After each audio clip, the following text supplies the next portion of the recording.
హల్లెలూయా. ఈరోజు వాగ్దానం చదువుకొని ప్రార్థన చేసుకొని ముందుకెళ్దాం.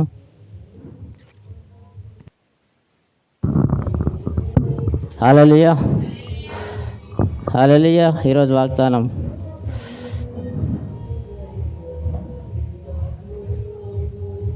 స్టాప్ చేయి. హల్లెలూయా, చదవమ్మా. మీరు ఐగుప్తు దేశంలో నుండి వచ్చినప్పుడు నేను మీతో చేసిన నిబంధన జ్ఞాపకం చేసుకొనుడి. నా ఆత్మ మీ మధ్యన ఎలాగా ఉన్నది గనక భయపడకుడి. ఆమేన్. దేవునికి స్తోత్రం. చెరలో నుంచి మరి ఆ ప్రజలు నడిపించినప్పుడు దేవుడు ఏమంటున్నాడు?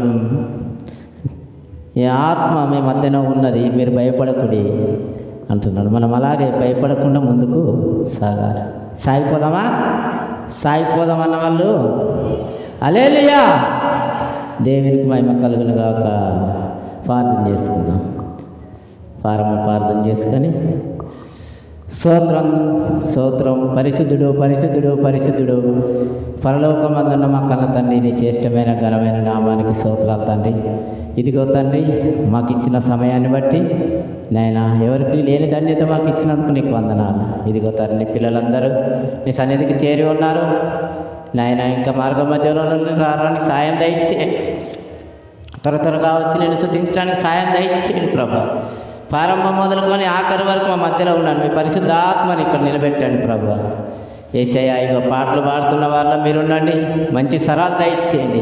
వాక్యం చదువుతున్న బిడ్డలో మీరుండండి, మంచి జ్ఞానం దయచేయండి. వాక్యం చెప్తున్న బిడ్డలో మీరుండండి, మంచి జ్ఞానం దయచేయండి. ఎవరు ఏ అవసరతల కోసం వచ్చారో నాయన, అవన్నీ తుడిచివేసి నాయన రెండుగా మెండుగా దీవించి పంపించండి అయ్యా. ఏ బిడ్డ కూడా మౌనంగా ఉండకుండా నిన్ను స్తుతించడానికి సాయం దయచేయండి ప్రభా. అందరూ నోరు తెరిచి నాయన నిన్ను స్తుతించడానికి సాయం దయచేయండి. ఇదిగో ప్రభా, ఏ బిడ్డ ప్రార్థన అవసరతలు అయితే ఉన్నాయో అవన్నీ మీరు నెరవేరడానికి సాయం దయచేయమని అడుగుతున్నాం ప్రభా. ఇగో మధ్యలో ఉండండి యేసయ్యా, మీరు రండి యేసయ్యా, మీ పరిశుద్ధాత్మతో నడిపించమని యేసు పరిశుద్ధ నామాలు అడుగుతున్నాం తండ్రి. ఆమేన్. హల్లెలూయా. ప్రార్థన అవసరతలు మన కిరణ్ నిన్న బయలుదేరి ఇండియా దేశం వెళ్ళి ఉన్నారు. మరి మీకు అందరికీ తెలుసు, పెళ్లి నిమిత్తం అదంతా బాగా జరిగి తిరిగి వచ్చేంత వరకు ప్రార్థనలు జ్ఞాపకం చేసుకోండి అనుదినం. ఇంకా గర్భిణీ స్త్రీల గురించి ప్రార్థనలో అనుదినం జ్ఞాపకం చేసుకోండి. సంఘం గురించి ఇంకా అనేకుల గురించి ప్రార్థన చేయండి. కోయిల వారు వచ్చినట్టయితే ఈ సమయంలో పాటలు పాడి దేవుని మహిమపడదాం. త్వరగా రావాలి, సమయం ఎక్కువైపోయింది. త్వరగా చదువుతావా? దా. నా హృదయపూర్వకమైన వందనాలండి. మన తండ్రి అయిన దేవుని స్తుతించుకుందాము.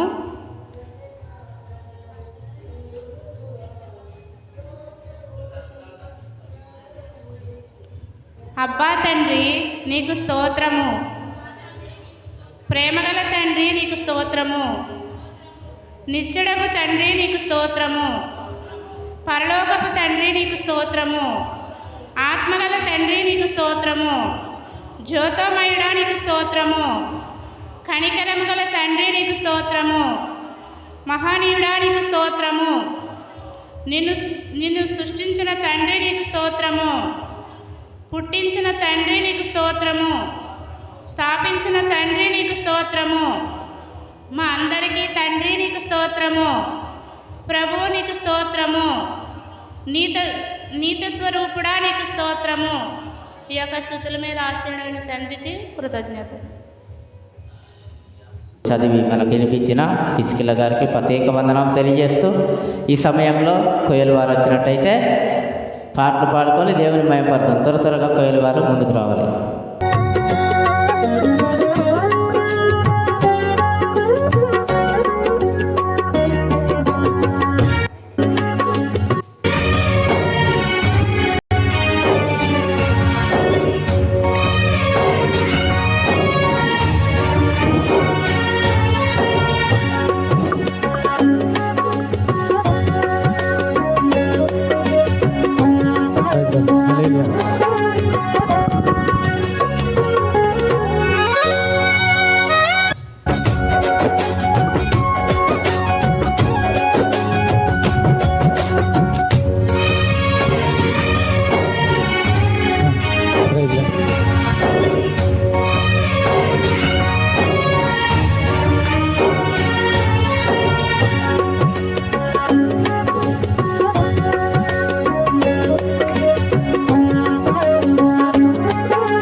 కన్నీరంతా తుడిచివేసి కౌగిలిలో నెమ్మదినిచ్చి కన్నీరంతా తుడిచివేసి కౌగిలిలో నెమ్మదినిచ్చి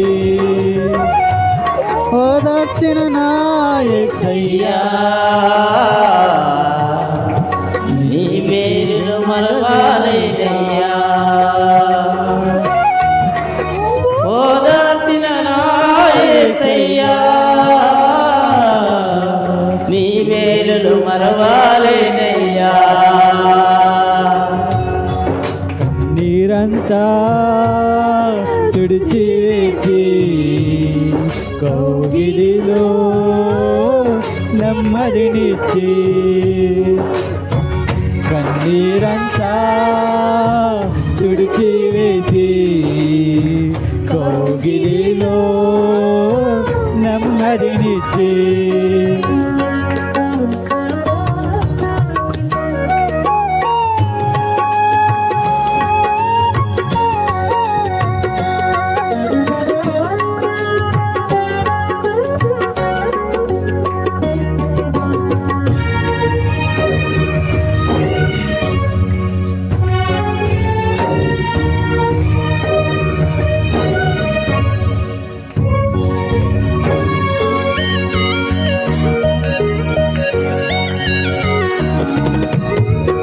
ఎవరు లేని ఒంటరి వేళ ఉన్నావయ్యా నా తోడుగా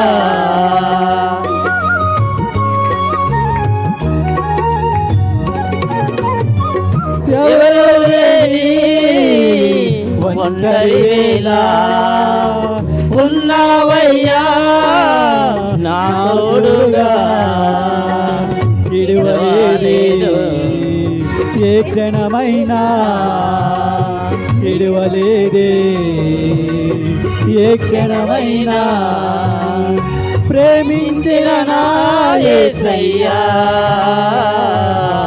నిడివిడిచి ఉండలేనయ్యా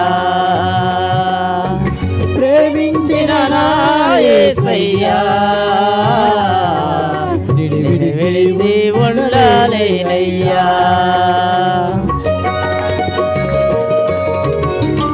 కన్నీరంతా తుడిచివేసి కౌగిలిలో నెమ్మదినిచ్చి కన్నీరంతా తుడిచివేసి కౌగిలిలో నెమ్మదినిచ్చి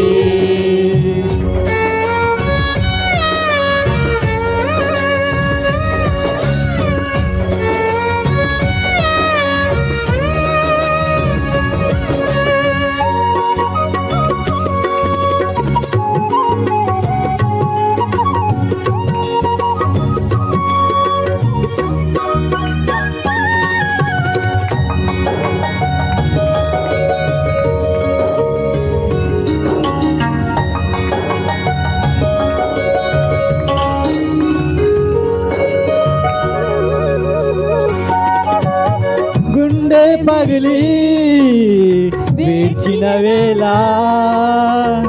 ఓదార్చిన నా యేసయ్యా గుండె పగలి ఏడ్చిన వేళ గోదార్చిన నా యేసయ్యా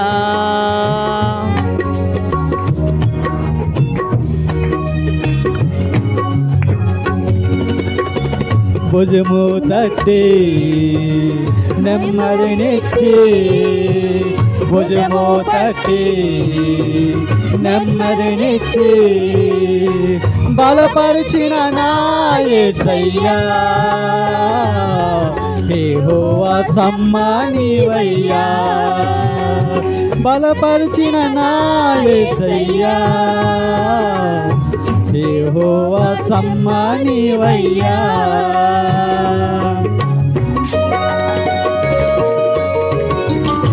కన్నీరంతా తుడిచివేసి కౌగిలిలో నెమ్మదినిచ్చి కన్నీరంతా తుడిచి వేసి కౌగిలిలో నెమ్మదినిచ్చి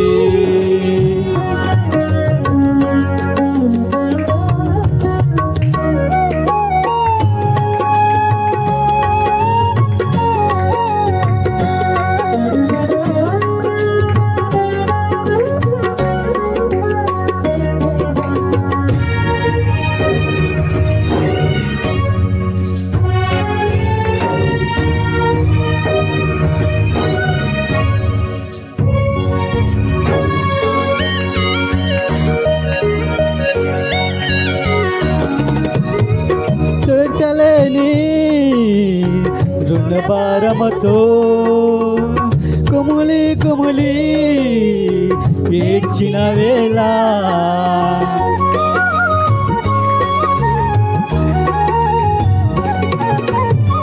తీర్చలేని రుణభారముతో కుములి కుములి ఏడ్చిన వేళ శ్రీమంతుడవు నన్ను దర్శించి శ్రీమంతుడవు నన్ను దర్శించి దీవించిన నా యేసయ్యా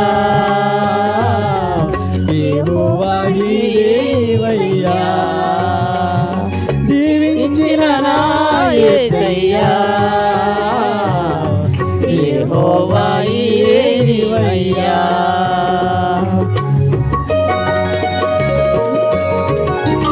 కన్నీరంతా తుడిచేసి కౌగిలిలో నెమ్మదినిచ్చి కన్నీరంతా తుడిచివేసి కౌగిలిలో నెమ్మదినిచ్చి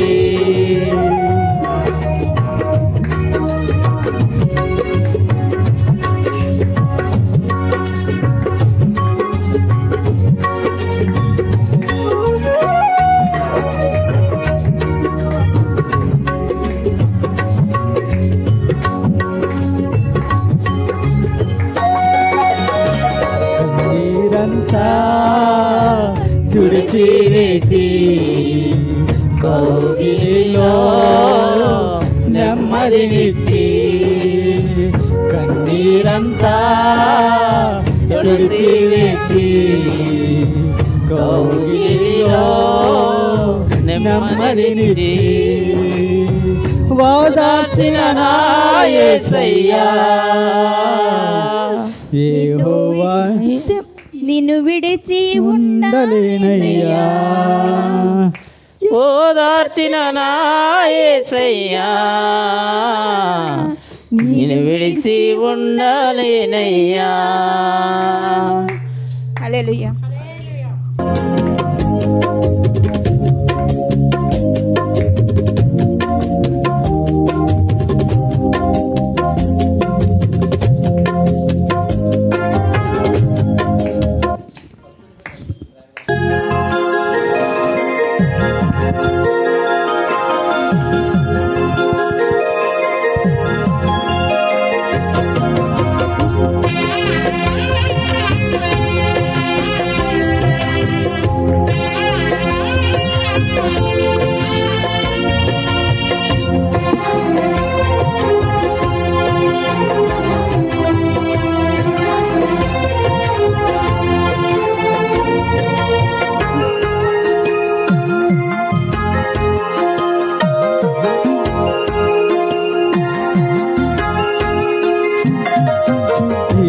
జీవితం విలువైనది నరులారా రండి సెలవైనది ఈ జీవితం విలువైనది నరులారా రండి సెలవైనది సిద్ధపడినావా చివరి యాత్రకు సిద్ధపడినావా చివరి యాత్రకు యుగ యుగాల దేవునితో ఉండుటకు నీ ఉండుటకు ఈ జీవితం విలువైనది నరులారా రండని సెలవైనది దేవుని సెలవైనది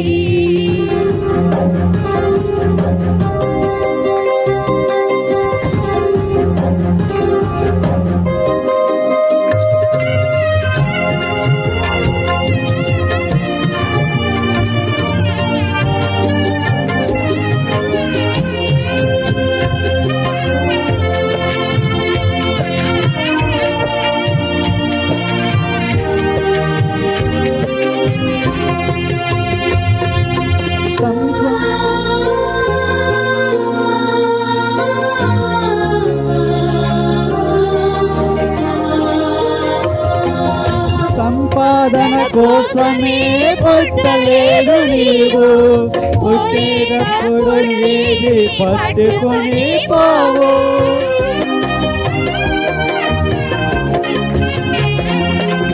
సంపాదన కోసమే పుట్టలేదు నీవు పోయేటప్పుడు ఏది పట్టుకొని పోవు పోతున్న వారిని నువ్వు చూచటలేదా పోతున్న వారిని నువ్వు చూచటలేదా బ్రతికి ఉన్న నీకు వారి పాఠమే కాదా బ్రతికి ఉన్న నీకు వారి పాఠమే కాదా ఈ జీవితం విలువైనది నరులారా రండని సెలవైనది దేవుని సెలవైనది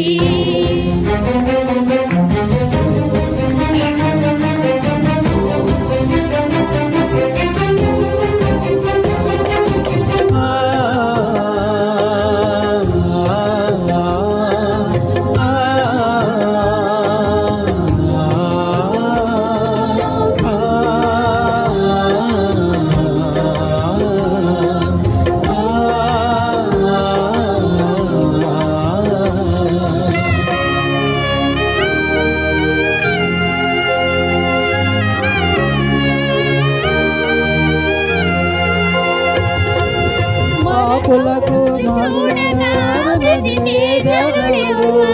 కలకాలము లోకములో ఉండే స్థిరుడెవడు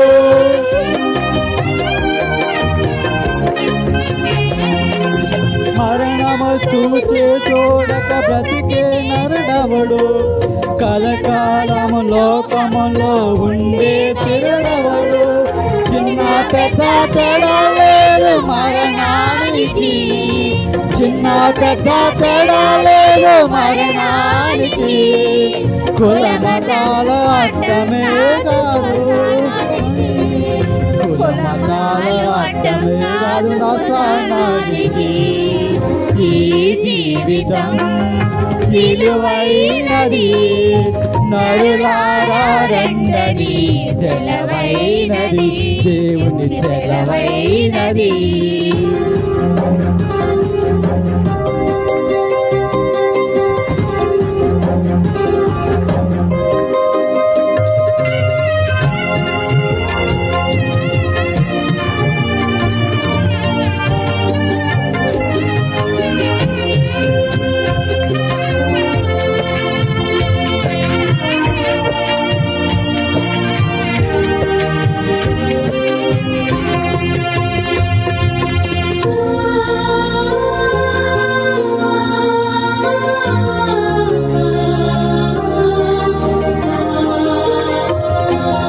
పాపులకు చోటు లేదు పరలోకమునందు అందుకే మార్పు చెందు మరణానికి ముందు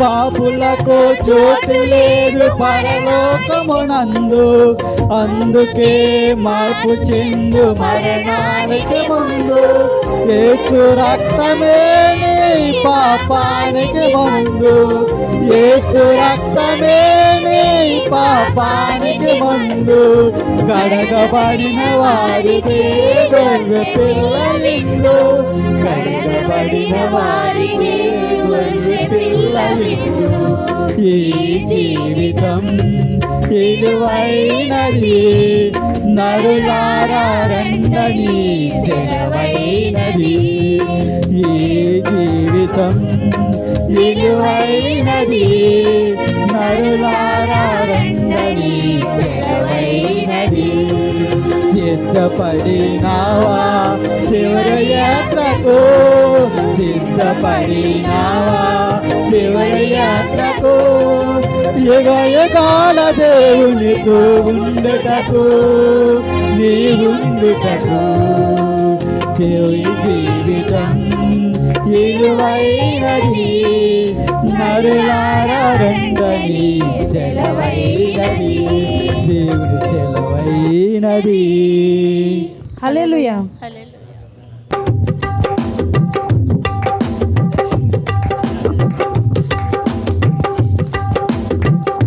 హల్లెలూయా. అందరం కలిసి ఆరాధన చేసుకుందాం. హల్లెలూయా.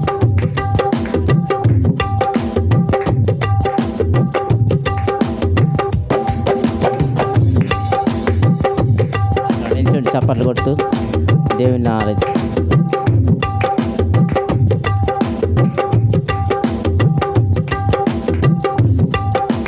మారని నీ కృపా మరుమాన విడవని మారని నీ కృపా నన్ను విడవనన్నది మరుమాన బడిలోనా చేరదీచుతున్నది మారని నీ కృపా నా దీపమైనది మరుమాన బడిలోనా చేరదీచుతున్నది బోధించుతున్నది ప్రతి చోట సాక్షిగా బోధించుతున్నది ప్రతి చోట సాక్షిగా నా దీపము యేసయ్యా నీవు వెలిగించినావు సుడిగాలిలోనైనా జడివానలోనైనా నీవు వెలిగించిన దీపము నీవు వెలిగించిన దీపము నీవు వెలిగించిన దీపము నీవు వెలిగించిన దీపము నీవు వెలిగించిన దీపము నా దీపము యేసయ్యా నీవు వెలిగించిన దీపము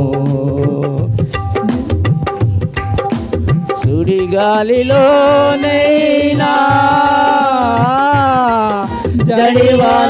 జడివానలోనైనా ఆరిపోదులే నీవు వెలిగించిన దీపము నీవు వెలిగించిన దీపము నీవు వెలిగించిన దీపము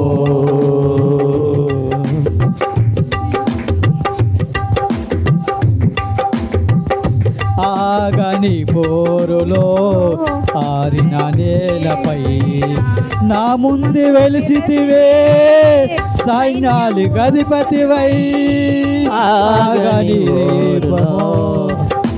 ఆరిన నేలపై నా ముందు వెలిసితివే సైన్యాలు గదిపతివై పరాక్రమశాలివై నడిచావు కాపరిగా పరాక్రమశాలివై నడిచావు కాపరిగా నా దీపము యేసయ్యా నీవు వెలిగించినావు సుడిగాలిలోనైనా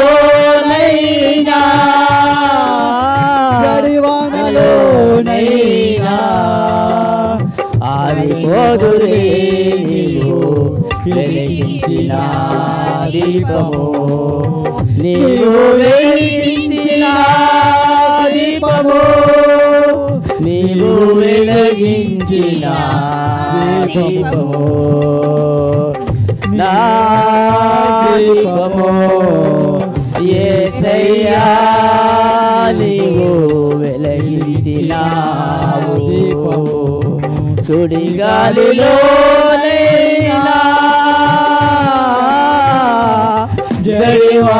జడివానలోనైనా హరిపోదులే నీవు వెలిగించిన దీపము నీవు వెలిగించిన దీపము నీవు వెలిగించిన దీపము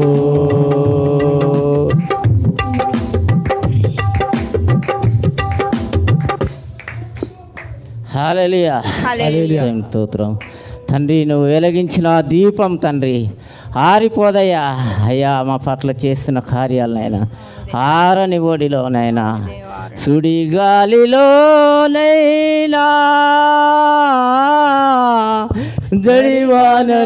జడివానలోనైనా ఆరిపోదులే నీవు వెలిగించిన దీపము నీవు వెలిగించిన దీపము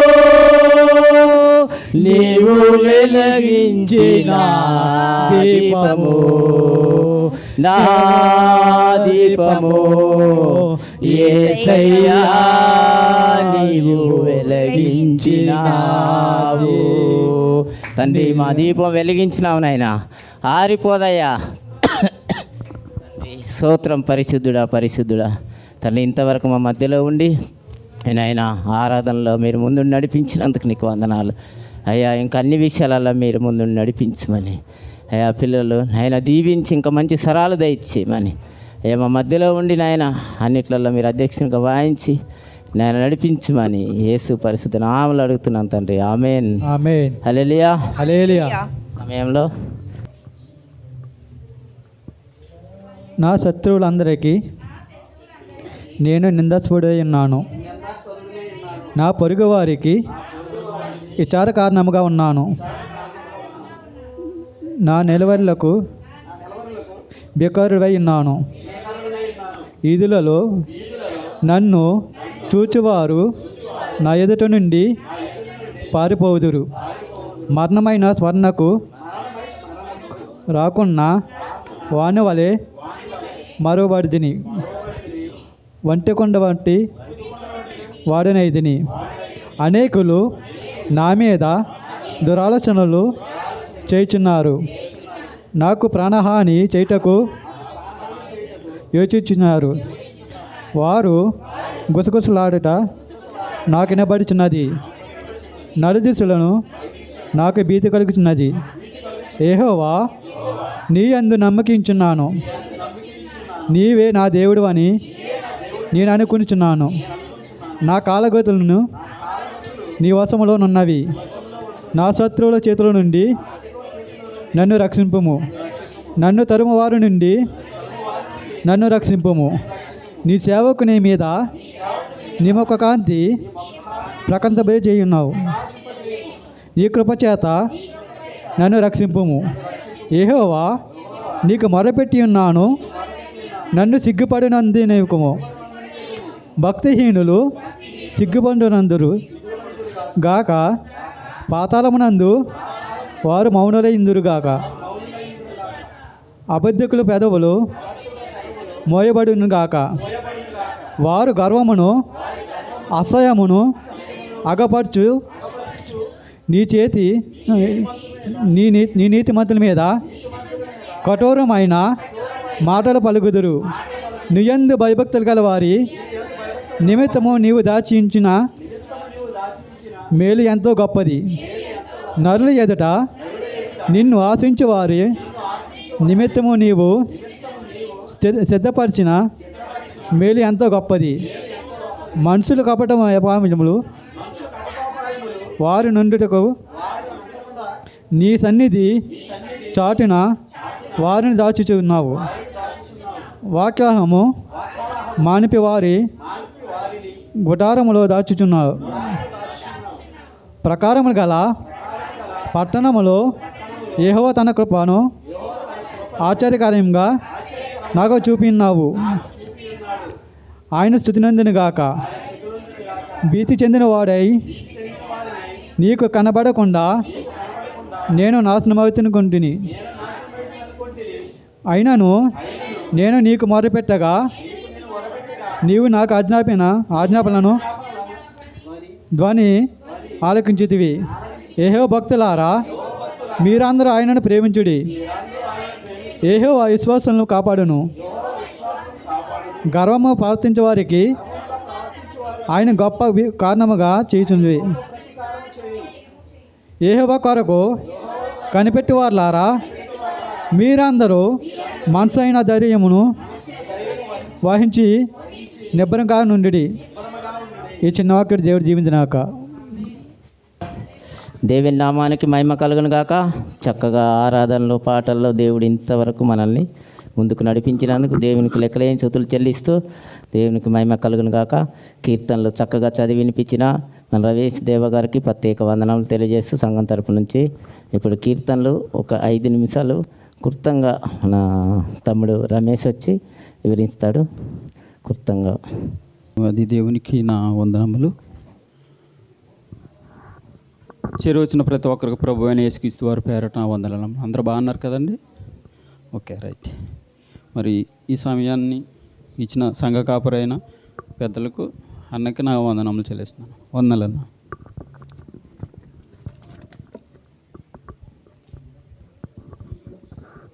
కీర్తనలు 31వ అధ్యాయము 11వ వచనం నుంచి మనం ధ్యానించుకుందాం. పోయిటు ముందు వారం దావీదు గారి గురించి అన్నగారు మనకి వివరించారు. ఆ ప్రకారంగా మనం జ్ఞాపకం చేసుకుందాం. మరలా నా ఇక్కడ చూడండి, నా శత్రువులందరికీ నేను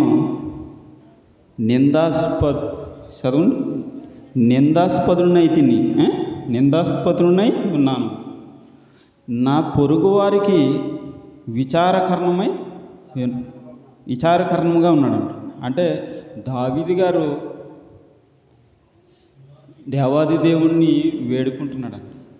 ఆయన్ని మొరపెట్టుకుంటున్నారు.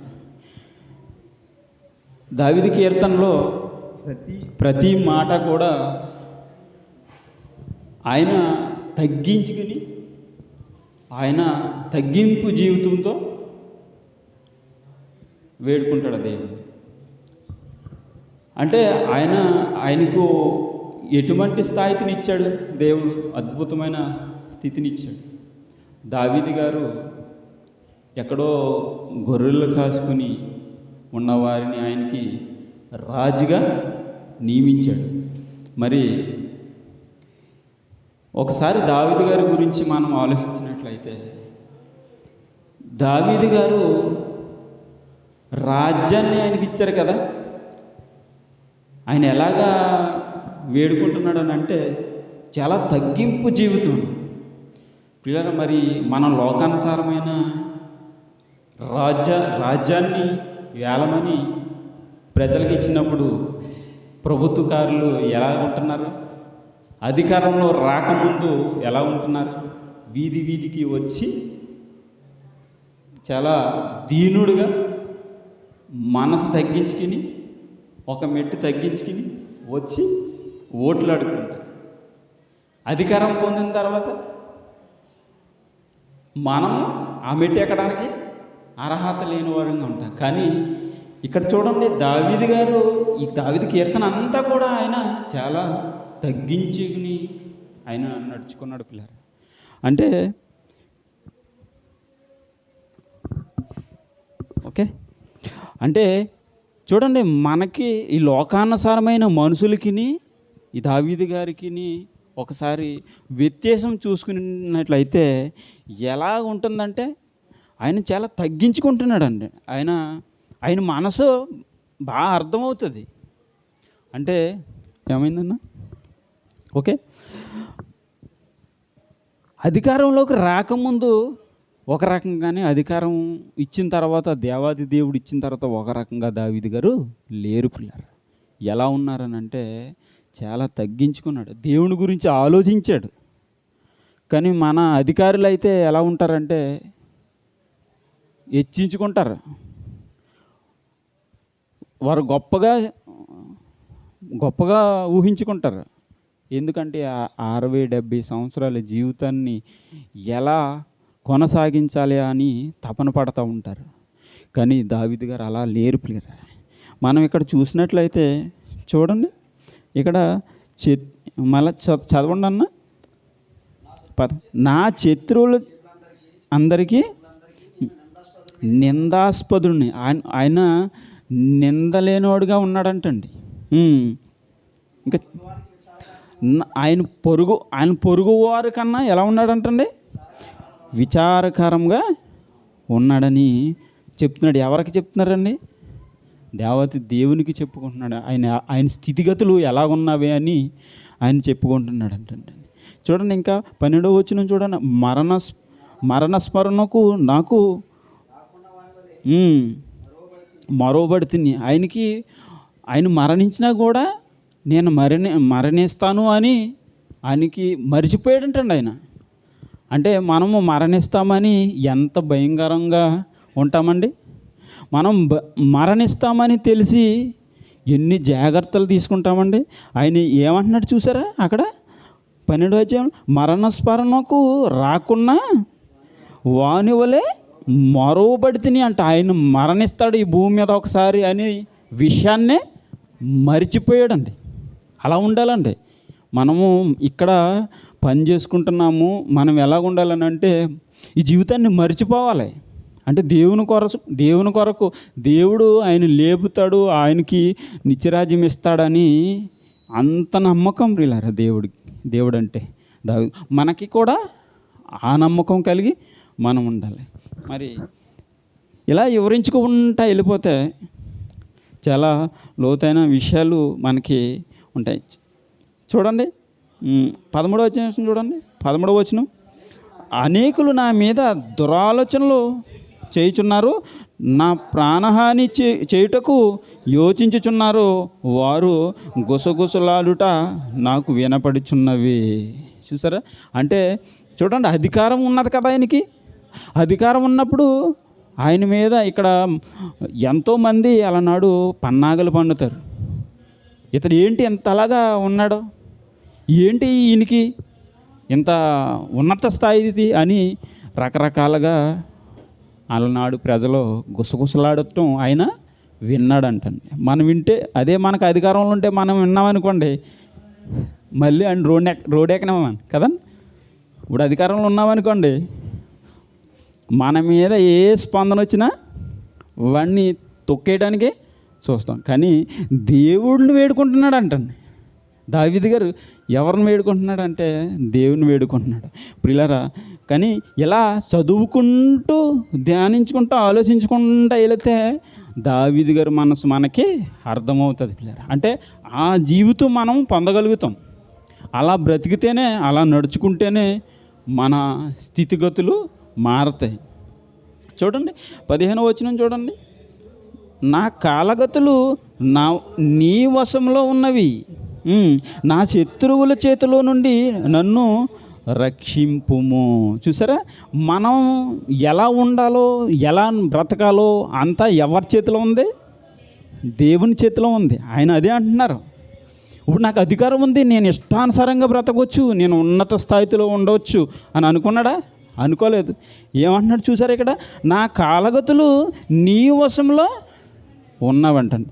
అంటే ఇతను ఈ కాలం అంటే 60-70 సంవత్సరాల కాలము ఆయన జీవితం ఎక్కడుందంటండి? దేవుని చేతిలో ఉందండి. దేవుని ఆజ్ఞలో ఉంది, దేవుడు ఆధీనంలో ఉంది అని ఆయన తెలియపరుస్తూ, ఆయన మనసు అండి ఇది. దేవుడు రాయించాడు. మరి మన కోసం చూడండి కింద ఎలా ఉందో చూడండి. నా శత్రువులు చేతిలో నుండి నన్ను రప్పింపుము. అంటే ఆయనకు అధికారం ఉంది, ఏమైనా చెయ్యొచ్చు. మరి అదేంటి? శత్రువుల్ని నుంచి కాపాడమని అడుగుతున్నాడు. అంటే మనకి ధనం ఉందనుకోండి దేవుని మర్చిపోతాం, ఆస్తి ఉందనుకోండి దేవుని మర్చిపోతాం. కానీ ఎంత రాజ్యమే దేవుడు ఈయన చేతిలో పెట్టేసినప్పటికీ ఈయన ఎలా వేడుకుంటున్నాడు అంటండి. అంటే తగ్గింపు జీవితం అంటే మనందరికీ ఉండాలి. మరి ఇలా చదువుకుంటా వెళ్ళిపోతే, ఇలా వివరించుకుంటే సమయం సరిపోదు. కనుక క్లుప్తంగా ఈ నా మాటలు మీకు అర్థమైనట్టుంది. కనుక చిన్న ప్రార్థన చేసుకుని తలలు వంచినట్లు చిన్న ప్రార్థన చేసుకుని ముగించుకుందాం. పరిశుద్ధుడు పరిశుద్ధుడు పరలోకమ దేవా, నీ ఘనమైన నామములకు వందనములు తండ్రి. ఇదిగో తండ్రి, మీ మాటలు మీ ప్రియకుమారుడు తండ్రి మాకు అప్పగించిన నిబంధనలు, ఈ మాటలు ఇవేవైతే ఉన్నాయో ఈ దావీదు గారు ఎలా జీవించారో అన్న ఆయన మనసు గురించి రాయించి చూపించారు, జ్ఞానించుకున్నాం తండ్రి. మీ పిల్లలకు వివరించాను. మరి అది ఉన్నదో లేదో ఆలోచించుకునే మనసు మీ పిల్లలకు దయచేయమని ఈ చిన్న ప్రార్థన మీ పాత్ర చేసుకుంటారని యేసుక్రీస్తు నామములో అడుగుతున్నాం తండ్రి. ఆమేన్. మహిమ కలుగును గాక. చక్కగా దావీదు గారి గురించి ఎంత తగ్గించుకొని ఆయన మరి దేవుని దగ్గర మొరపెట్టాడో చక్కగా వివరించిన మన రమేష్ తమ్ముడికి ప్రత్యేక వందనం తెలియజేస్తూ సంఘం తరపున మరి ఇక ముందుకెళ్దాం. సాక్ష్యాలు సమయం 2 నిమిషాలు. దేవుడు చేసిన కార్యాలు చాలా ఉంటాయి, కానీ మనం చెప్పండి. సాక్ష్యంలో చెప్పుకోవాలి, దేవునికి కృతజ్ఞతగా నిలబడాలి. ఆయన చేసినవి మనం లోపల పెట్టుకుంటే ఒప్పుకోడాయన చెప్పాలి. దేవుని మహిమ కలుగును గాక. అందరూ ఎలా ఉన్నారండి? బాగానే ఉన్నారు. దేవునికి వేడుకుంటున్నామా? బాగానే ఉండాలి.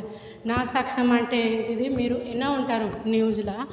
మా పంజాబ్ దేశంలో తుఫాను గాలి బాగా వచ్చింది. డ్యామ్ ఇంత నిండిపోయింది. ఆ డ్యామ్ ఇంత నిండిపోతే నీళ్ళు మొత్తం ఇటే వచ్చేసేస్తుంది. మా వాళ్ళు అందరూ ఫోటోలు పంపిరు. ఎందుకంటే ఇంతకుముందు 2-3 సార్లు జరిగింది. ఇంకా వాళ్ళకి బుద్ధి రాలే, అక్కడ నువ్వు మారలే ఇల్లు చెప్పిరు కూడా, వార్నింగ్ కూడా ఇచ్చిండు. ఎందుకంటే పాత కాలంలో అది అక్కడ కాలువ ఉన్నది, ఆ డ్యామ్ నిండిపోతే ఆ నీళ్ళు ఇటే వస్తుంది. 2-3 సార్లు జరిగినాక అలా ఏమీ చేయలే, అక్కడే ఉన్నారు.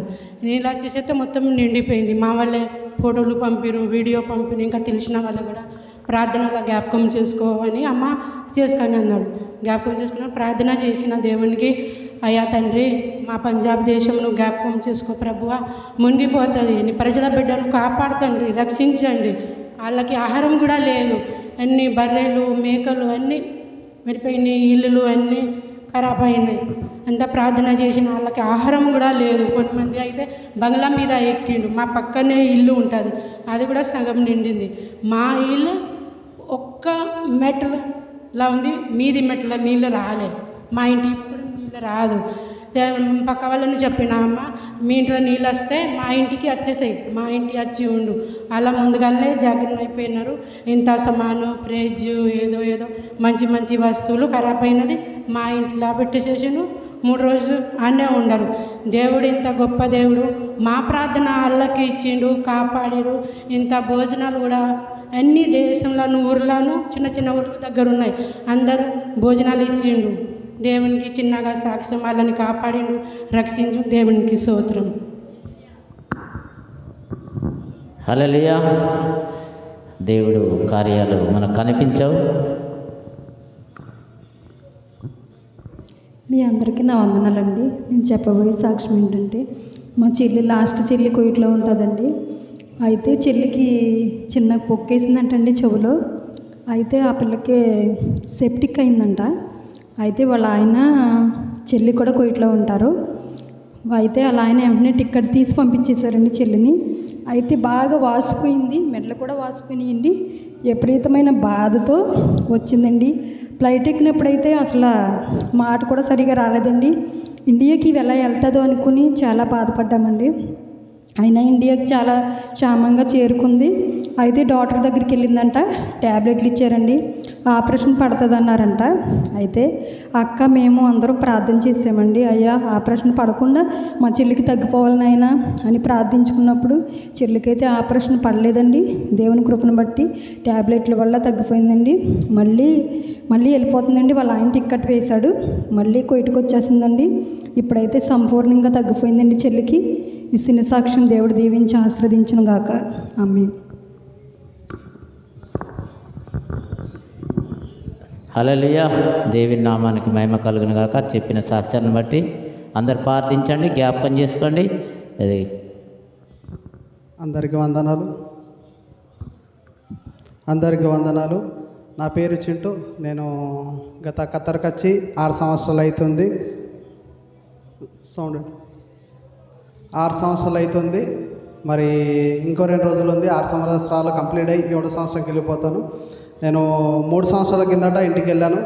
తిరిగి మళ్ళీ 3 సంవత్సరాలు అయిపోయింది. ఇంటికి వెళ్ళాలనుకున్నాను కానీ వెళ్ళలేదు. అలాగే పోయిన నెలలో మా చెల్లె వివాహం జరిగింది సంతోషంగా. 5 రోజుల్లో వివాహం కూడా జరిగింది. అది సాక్ష్యం ఇక్కడికి వచ్చి చెప్పుకోవాలని ఆశ ఉండే. అన్నయ్య గారికి చెప్పాను, అన్నయ్య ప్రార్థన చేయండి, సంఘంలో మరి అనేకులు ప్రార్థన అయితే అద్భుతంగా జరుగుతుందని చెప్పేసి ఆశతోని అన్నయ్యకి చెప్పాను. అన్నయ్య కూడా ప్రార్థన చేశాడు. చాలా సంతోషం. అలాగే మీ అనుదిన ప్రార్థనలో జ్ఞాపకం చేసుకోండి. ఈ సంఘాన్ని బట్టి ఇంకా అభివృద్ధిలోకి వెళ్ళాలి. చిన్న సంఘం, అనేకులు రావాలి, అనేకులు ముందుకు నడిపించాలి. చిన్న సంఘాన్ని బట్టి దేవుడు దీవించి ఆశీర్వదించును గాక. హల్లెలూయా. చప్పట్లు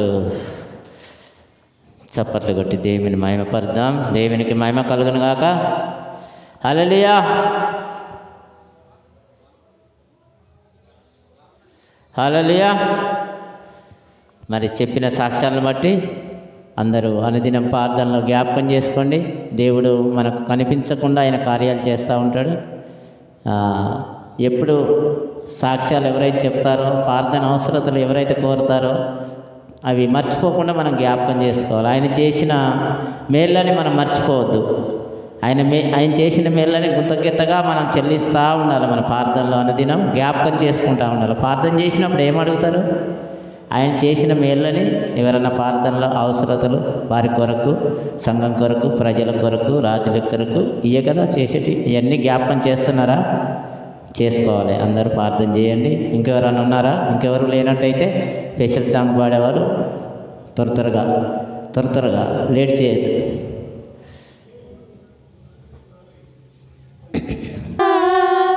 నిన్ను విడువను ఎన్నటికీ, ఎడబాయని నీ కృపా నిన్ను విడువదు ఎన్నటికీ.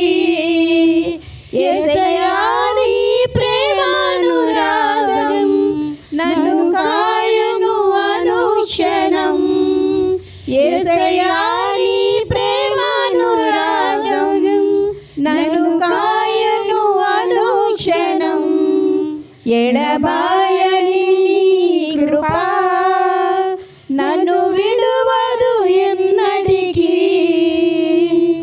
శోకము లోయలలో, కష్టాల గడగళ్ళలో, కడలేని కడలిలో, నిరాశ నిస్పృహలో, శోకము లోయలలో, కష్టాల గడగళ్ళలో, కడలేని కడలిలో, నిరాశ నిస్పృహలో, అర్థము కాని ఈ జీవితం ఇక వ్యర్థమని నేననుకొనగా, అర్థము కాని ఈ జీవితం ఇక వ్యర్థమని నేననుకొనగా, కృపా కనికరము గల దేవా నా కష్టాల కడలిని దాటించితివి. కృపా కనికరము గల దేవా నా కష్టాల కడలిని దాటించితివి. ఎడబాయని నీ కృపా నిన్ను విడువదు ఎన్నటికీ. ఎడబాయని నీ కృపా నన్ను విడువదు ఎన్నటికీ. యేసయ్యా నీ ప్రేమానురాగం నన్ను కాయును అనుక్షణం. యేసయ్యా నీ ప్రేమానురాగం నన్ను కాయును అనుక్షణం. ఎడబాయని నీ కృపా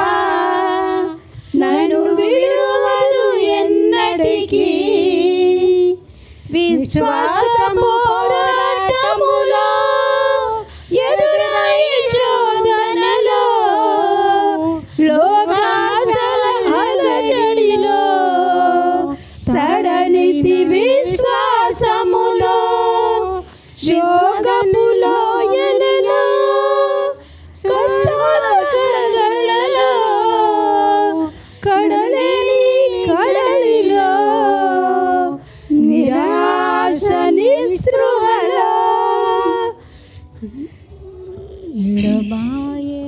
ఎడబాయని నీ కృప నన్ను విడువదు ఎన్నటికీ ఎడబాయని నీ కృప నీ సేవలు ఎదురైనా ఎన్నో సమస్యలలో నా బలమును చూచుకొని నిరాశ చెందితిని. నీ సేవలు ఎదురైనా ఎన్నో సమస్యలలో నా బలమును చూసుకుని నిరాశ చెందిదిని. భారమైన ఈ సేవను ఇక చేయలేనని అనుకొనగా భారమైన ఈ సేవను ఇక చేయలేనని అనుకొనగా ప్రధాన యాజకుడా యేసు నా కష్టాలతో బలపరచితివి. ప్రధాన యాజకుడా యేసు నీ అనుభవాలతో బలపరిచితివి. ఎడబాయని నీ కృపా నన్ను విడువదు ఎన్నటికీ. ఎడబాయని నీ కృపా నన్ను విడువదు ఎన్నటికీ. యేసయ్యా నీ ప్రేమానురాగం నన్ను కాయను అనుక్షణం. యేసయ్యా నీ ప్రేమానురాగం నన్ను కాయను అనుక్షణం. ఎడబాయని నీ కృపా నన్ను విడువదు ఎన్నటికీ. ఎడబాయని నీ కృపా నన్ను విడువదు ఎన్నటికీ. హల్లెలూయా. హల్లెలూయా. లేకుండా వాక్యం కొరకు ఆసక్తి ఉన్నవారు ఎవరన్నా వచ్చి ప్రార్థన చేయవలసింది కోరుతున్నాను.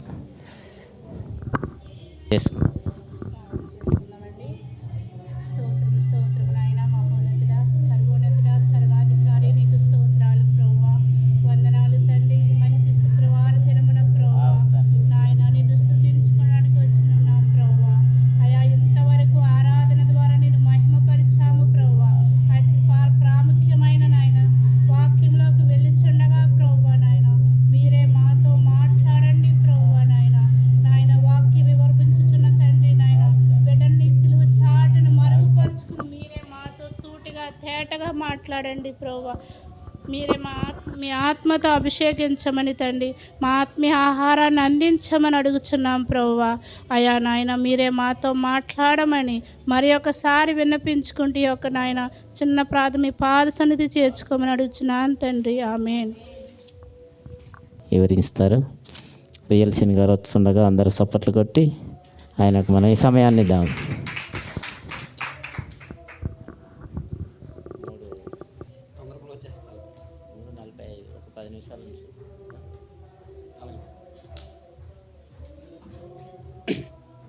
అందరు కూర్చోండి. అందరు సైలెంట్గా ఉండాలి. మనం దేవుడి సన్నిధిలో ఉన్నప్పుడు మనం చాలా మరి జాగ్రత్తగా దేవుడి సన్నిధిలో ఉండాలి. కాబట్టి ఎవరు మాట్లాడకూడదు. దయచేసి వాక్యం చెప్పేటప్పుడు దయచేసి ఎవరు మాట్లాడకూడదు. మీకు తెలుసు, నేను వాక్యం చెప్పినప్పుడు ఏమైనా మాట్లాడితే నాకు చాలా కోపం ఎక్కువ. మిగతా విషయాల్లో మాట్లాడినా పట్టించుకోను, కానీ వాక్యం చెప్పేటప్పుడు మాత్రం మన చెవులు మన మనసు దేవుని మీద ఉండాలి, దేవుని వాక్యం మీద ఉండాలి. కాబట్టి మరి మనం ఇప్పుడు వాక్యాన్ని మరి స్టార్ట్ చేసుకుందాం. మరి ప్రార్థన చేసుకుని మరి మన పాఠంలోకి మనం వెళ్దాం. పరలోకమందు ఆశీనుటువంటి మా ప్రియ పరలోకపు తండ్రి, మీ పరిశుద్ధ నామములకు వందనములు, కృతజ్ఞతాస్తుతులు మా నాయన. తండ్రి ఇంతవరకు మమ్మల్ని అందరినీ మీ కృపలో భద్రపరిచి ఈ దినాన్ని మమ్మల్ని అందరినీ సమకూర్చి ఇదిగో తండ్రి మీ మాటలు నేర్చుకోవడానికి ఆలోచించడానికి మీరు మాకు ఇచ్చినటువంటి గొప్ప అవకాశాన్ని బట్టి మీ కృతజ్ఞతాస్తుతులు తండ్రి. ఇదిగోనైనా మీ మాటలను చేతపట్టుకొని చెప్పడానికి నేను సిద్ధపడుచుండగా మీ ఆత్మను తోడుగా ఉంచమని, ఇదిగోనని విడిచున్న ప్రతి ఒక్కరు కూడా కేవలం విని విడిచిపెట్టేవారుగా కాకుండా తండ్రి మీ మాటల ప్రకారంగా బ్రతికే భాగ్యాన్ని మా అందరికీ దయచేయమని, ఇక్కడ కోడుకున్న ప్రతి ఒక్కరిని కూడా పేరు పేరు దీవించి ఆశీర్వదించి మరి ఈ యొక్క ఆరాధనంతట్లో మీరు తోడుకుంటూ సహాయం చేయమని ప్రార్థిస్తూ మా కొరకు ప్రాణం పెట్టి తిరిగి లేచినటువంటి యేసుక్రీస్తు వారి పరిశుద్ధ నామమును బట్టి ప్రార్థన అడుగుచున్నాం మా కన్న తండ్రి. ఆమేన్.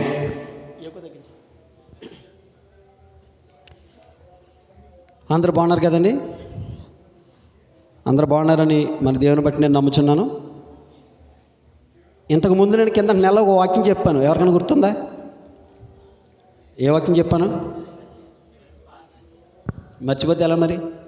మీకు చెప్పే పాటలు మొదటి నుంచి ప్రారంభిస్తున్నాను మీకు. ఎందుకంటే సంఘంలో ఏ లోపం ఉందో ఒక సేవకుడిగా, ఒక సహోదరుడిగా సంఘంలో ఏదైతే లోపం ఉందో ఆ లోపాన్ని సరిచేయడానికి మీకు పాఠాలు చెప్తున్నాను. ఇప్పుడు ప్రార్థన ఎవరికి చేయాలి మీకు ఎవరికి తెలియదు.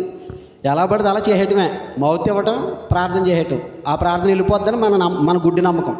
కానీ అలాగా కుదరదు. బైబిల్ చెప్పినట్టు ప్రార్థన చేయాలి, నేను చెప్పినట్టు కాదు. బైబిల్లో దేవుడు ఏ విధంగా చెప్పాడో ఆ విధంగా ప్రార్థన చేయాలి. ప్రార్థన ఎవరికి చేయాలని చెప్పాను?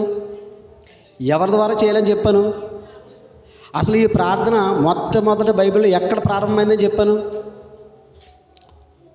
చెప్పండి అంటే మర్చిపోయారు అనమాట.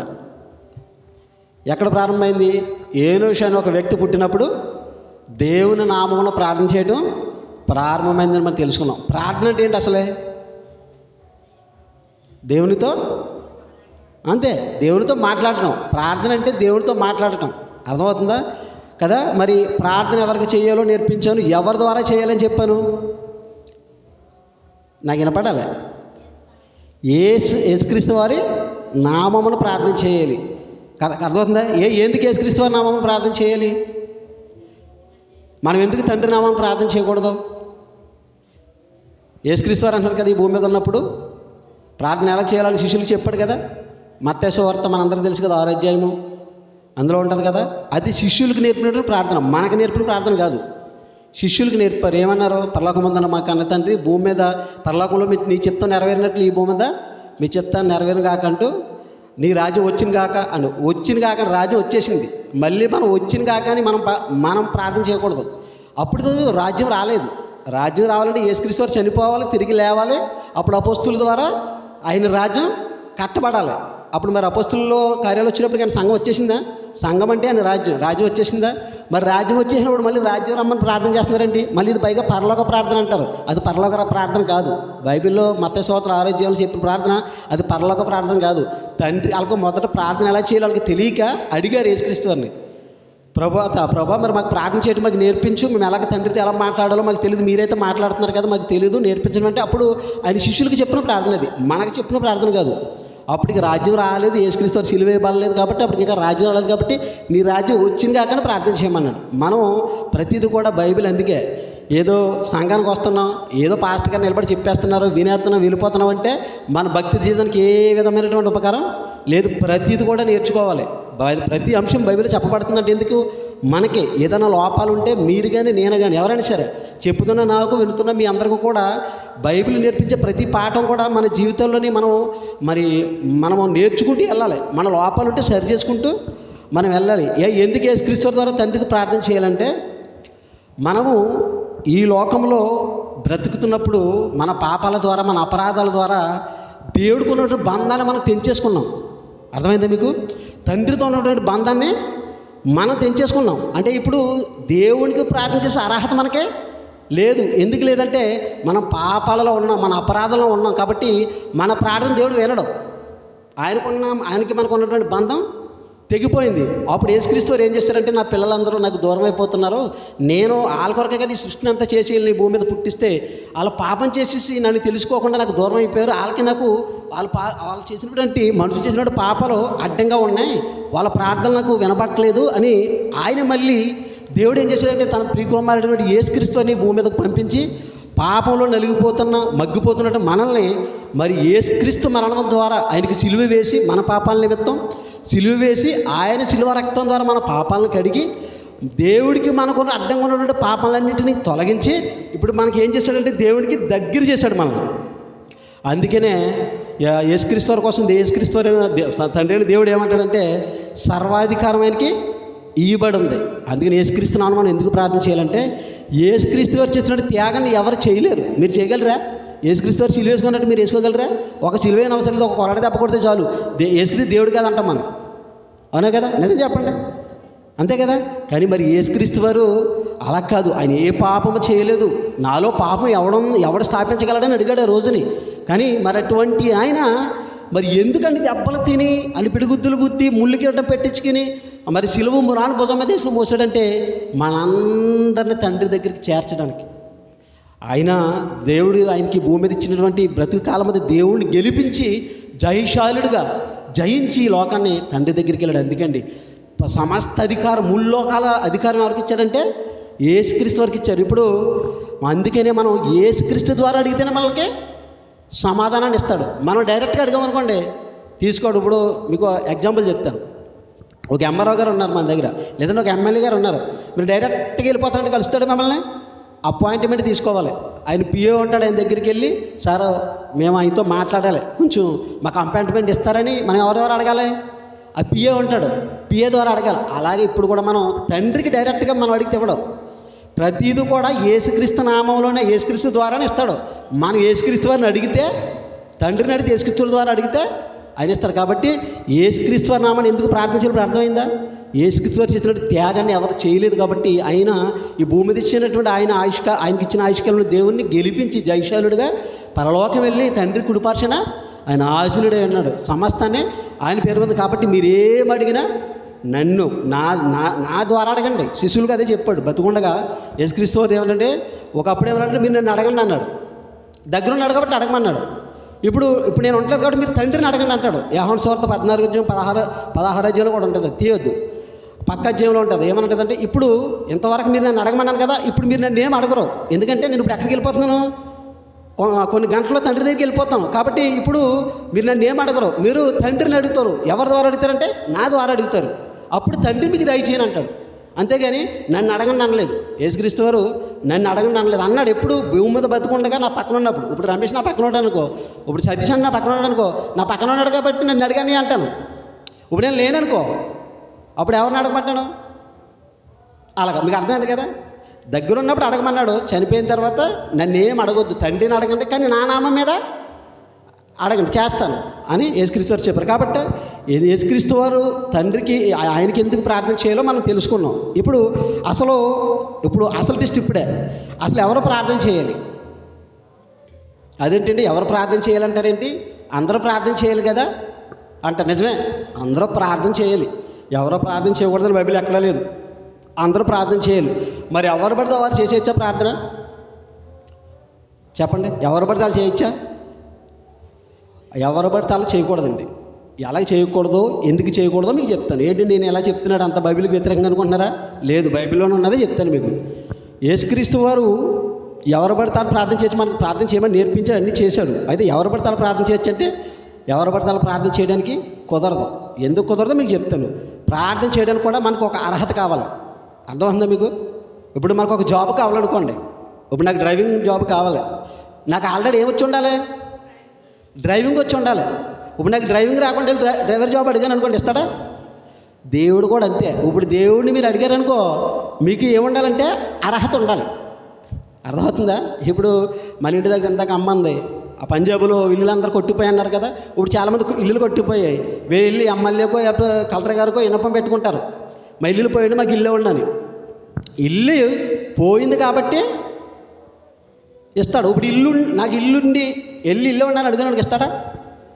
అది అర్హత ఉండాలంటే ఏంటి? అతను నిజంగా ఇల్లు లేదు కాబట్టి అడిగాడు. అలాగే దేవుడి దగ్గర మనం వెళ్ళినప్పుడు మనము అర్హత కలిగి ఉండాలండి. అర్హత కలిగి ఉన్నప్పుడు మీరు ఏది అడిగిన ఇస్తారు దేవుడు. కాబట్టి మరి అలాగని ఎవరు పడితే వాళ్ళు చేయడానికి కుదరదు అంటే ప్రార్థన ఎవరు పడితే వాళ్ళు చేయడానికి ఉండదు. కానీ అందరూ ప్రార్థన చేయాలి, కానీ అర్హులు మాత్రమే ఆ ప్రార్థన చేయాలి. మరి ప్రార్థన నిజంగా ప్రార్థన అంటే నిజంగా దేవుడు మనకి ఇచ్చిన గొప్ప వరం అండి. అవునా కదా? దేవుడే లేడనుకోండి, మనం ఎవరికి ప్రార్థన చేస్తాం చెప్పండి? ఇప్పుడు మన ఊరికి ఎమ్మెల్యే లేడనుకోండి, ఇంకా మన మాట ఎవడంటాడు? మనకి ఎవడు రోడ్లు వేస్తాడో, మనకి ఎవరి లోన్లు ఇస్తారో, మనకి ఎవరు ఇల్లు కొట్టి పెడతారో, మనకి ఎవరు సహాయం చేస్తారో చెప్పండి అనే కదా. అర్థమవుతుందా మీకు? ఇప్పుడు నిజంగానే దేవుడు ఆయనతో మాట్లాడుకొచ్చిన గొప్ప వరమని చెప్పుకోవాలి మనకి. లేదంటే ఒకప్పుడు మన పాపాల చేత, మన అపరాధాల చేత దేవునితో మాట్లాడుకునే సంబంధాన్ని మనం కోల్పోయాం.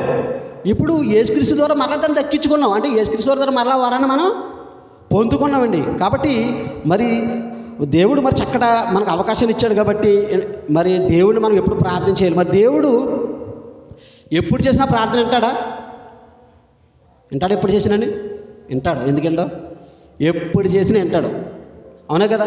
మీరు తెల్లవారుజామున లేచి చేయండి, అర్ధరాత్రిగా లేచి చేయండి, పొద్దున్నే లేచి చేయండి, లేదా మిట్ట మధ్యాహ్నం చేయండి, మీరు ఎప్పుడు చేసినా ప్రార్థన వింటాడు. వినడు అనుకోవడానికే లేదు. కానీ ఎలా ఉండాలి మన ప్రార్థన? దేవునికి ఇష్టంగా ఉండాలి. ఇప్పుడు మన ఇంట్లో వాళ్ళు మనం పడుకున్నాం అనుకోండి, ఇంట్లోనే సపోజ్ అన్నయ్య వదిన ఉన్నారు, పడుకున్నారు.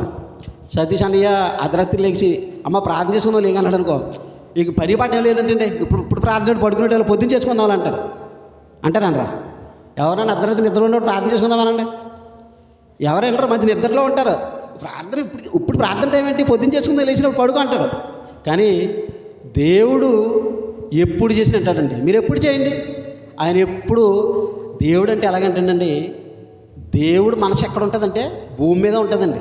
ఎందుకు భూమి మీద ఉంటుందంటే మనందరం ఎవరం ఆయన పిల్లలు. ఇప్పుడు మీరు ఉన్నారు, మీ కుటుంబాలు ఉన్నారు, మీకు పిల్లలు ఉన్నారు. ఇప్పుడు మీరు అందరూ పిల్లలు విడిచిపెట్టి అక్కడికి వచ్చారు. మీరు సాయంత్రం డ్యూటీ అయిపోయినప్పటికీ మీకు ఎవరు గుర్తొస్తారు? డ్యూటీలో కూడా ఎవరు గుర్తొస్తారు మీకు? పిల్లలు. ఎందుకని? మీరంటే ఎక్కడ ఉన్నారు తప్ప మీ దిష్టి అంతా ఎక్కడ ఉంటుందా? మీ పిల్లల మీద. అయ్యో వాళ్ళు తిన్నారో లేదో, వాళ్ళు పడుకున్నారో లేదో, స్కూల్కి వెళ్ళారో లేదో, వాళ్ళకి సరైన మా అమ్మ వండి పెడుతుందో లేదో, వాళ్ళ అమ్మ. కొంతమంది తల్లిదండ్రులు కప్పు చెప్పొస్తారు కదా, మన తల్లిదండ్రులు కప్పు చెప్పొస్తాం మన పిల్లల్ని. మరి లేకపోతే నా భర్త సరిగ్గా చూస్తున్నాడా లేదని మనకి ఒక బెంగ ఉంటుంది. ఎందుకనుకుంటున్నారు? మీ పిల్లలు మీరు ప్రేమిస్తున్నారు కాబట్టి. దేవుడు కూడా సేమండి. మనం భూమి మీద ఉన్నాం, ఆయన మనసు అంతా ఎక్కడ ఉందంటే భూమి మీద ఉందండి. అదే మరి దేవుడు మన కొరకు ఎప్పుడు తన పిల్లలు ప్రార్థన చేస్తారా అని 24 గంటలు కూడా చేతులు చాపుకుంటూ చెవులు ఎప్పుడు ఇంకా ఆయన నిద్రపోకుండా మెలుగుకుండా ఇంకా నిద్రపోకుండా తన పిల్లలు ఎప్పుడు ప్రార్థన చేస్తారని 24 గంటలు కూడా ఆయన చెవులు మన వైపు ఉంటున్నాయంటండి. ఎందుకని? నా పిల్లలు ఎవరైనా ప్రార్థన చేస్తారేమో, వాళ్ళకి ఏం అవసరం ఉందో ఏంటో అని ఎప్పుడు కూడా ఆయన చెవులు అంటే 24 గంటలు తన పిల్లల వైపు ఉంటాయంటండి. మనం కూడా చూడండి, ఎప్పుడు కూడా నెట్కులు వచ్చేయం. ఎందుకని? ఇండియా నుంచి ఎప్పుడైనా ఏదైనా ప్రాబ్లం వస్తుందేమో, నా పిల్లలకి ఏమైనా వచ్చిన గమ్మున ఫోన్ చేస్తారేమని స్విచ్ ఆఫ్ చేసి పడుకుంటారు ఎవరైనా?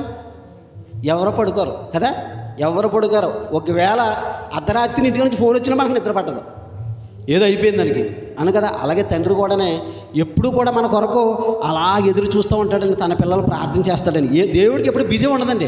కొంతమంది ఏమనుకుంటారంటే ఈ సమయంలో నేను ప్రార్థన చేస్తున్నాను, ఇప్పుడు నా ప్రార్థన వింటాడంటావా, దేవుడు బిజీగా ఉన్నాడా అని మనం అనుకుంటాం. అవునా కదా? కానీ దేవుడికి బిజీ అంటే ఏమవుతుంది? ఇప్పుడు నేను ఇక్కడ ప్రార్థన చేస్తున్నాను, పక్కన అక్క ప్రార్థన చేస్తున్నాను, ఇద్దరే వింటాడు. ఒకళ్ళు దీని ఒకళ్ళదే వినడానికి ఉండదు. కొన్ని కోట్ల మంది ఒకేసారి ప్రార్థన చేసినా దేవుడు వింటాడు. కాబట్టి ఎప్పుడు కూడా మనం దేవుడికి నచ్చే ప్రార్థన చేయాలండి. మనం అనుకున్నట్టుగా ప్రార్థన చేయకూడదు. దేవుడికి ఇష్టంగా ఉండాలండి ప్రార్థన. ఒక అబ్రహాం చేశాడు, ఒక దావీదు చేశాడు, ఒక సొలొమోను గారు చేశారు. మీకు అందరికీ తెలుసు కదా, సొలొమోను గారు ప్రార్థన చేయమన్నప్పుడు ఏమడిగాడు? నాకు అయ్యి అని అడిగాడా? ఏమడగలేదు, జ్ఞానాన్ని ఇమ్మన్నాడు. తన పిల్లల్ని ఇజ్రాయేల్ అందరూ పరిపాలించడానికి నాకు జ్ఞానాన్ని ఇమ్మన్నాడు. అప్పుడు జ్ఞానం ఇచ్చాడా? జ్ఞానంతో పాటు సర్వసంపదలు ఇచ్చాడంటే ఏమిటి? ఆ ప్రార్థన ఎలా ఉంది? దేవుడికి ఇష్టంగా ఉంది. అర్థమైంది కదా? మరి ఇంతగా మరి ప్రార్థన చేయాలని చెప్పాను. ఇప్పుడు ప్రార్థన ఎవరు చేయాలి? ప్రార్థన ఎవరు చేయాలంటే నీకేం చెప్పాను మీకు? ప్రార్థన చేయడానికి అర్హత అనేది ఉండాలని చెప్పాను. ఇప్పుడు ఎవరో మరి అర్హులు ఎవరో ఒక్కొక్కరు చూద్దాం. అసలు ప్రార్థన చేయడానికి ఎవరు అర్హులో ఒకసారి చూద్దామండి. యోహాను సువార్త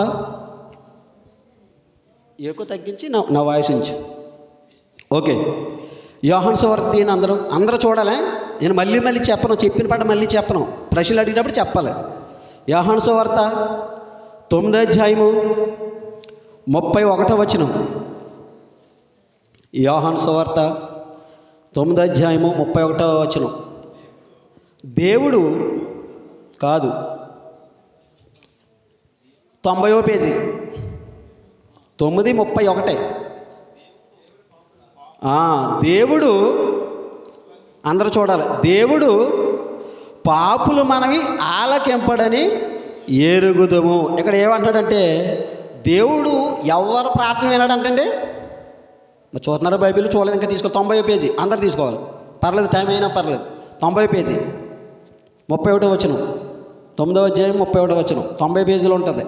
కొత్త నిబంధనలోకి రావాలి. ఇంకా పాత నిబంధనలు ఉన్నారు చాలామంది. తీసుకున్నారా? చూడండి. మరి నేను చదివేటప్పుడు మిమ్మల్ని ప్రశ్న చేసినప్పుడు చెప్పాలి. మీరు వింటున్నారు లేదు నాకు ఎలా తెలుస్తుంది? సరే, దేవుడు పాపులు మనవి ఆలకింపడని ఎరుగుతాం. ఇక్కడ దేవుడు ఎవరు ప్రార్థన ఏంటంట? పాపులు మనమే అనగా ప్రార్థన అండి, విజ్ఞాపన అని కూడా అనుకోవచ్చు. దేవుడు ఎవరు ప్రార్థన ఏంటంట?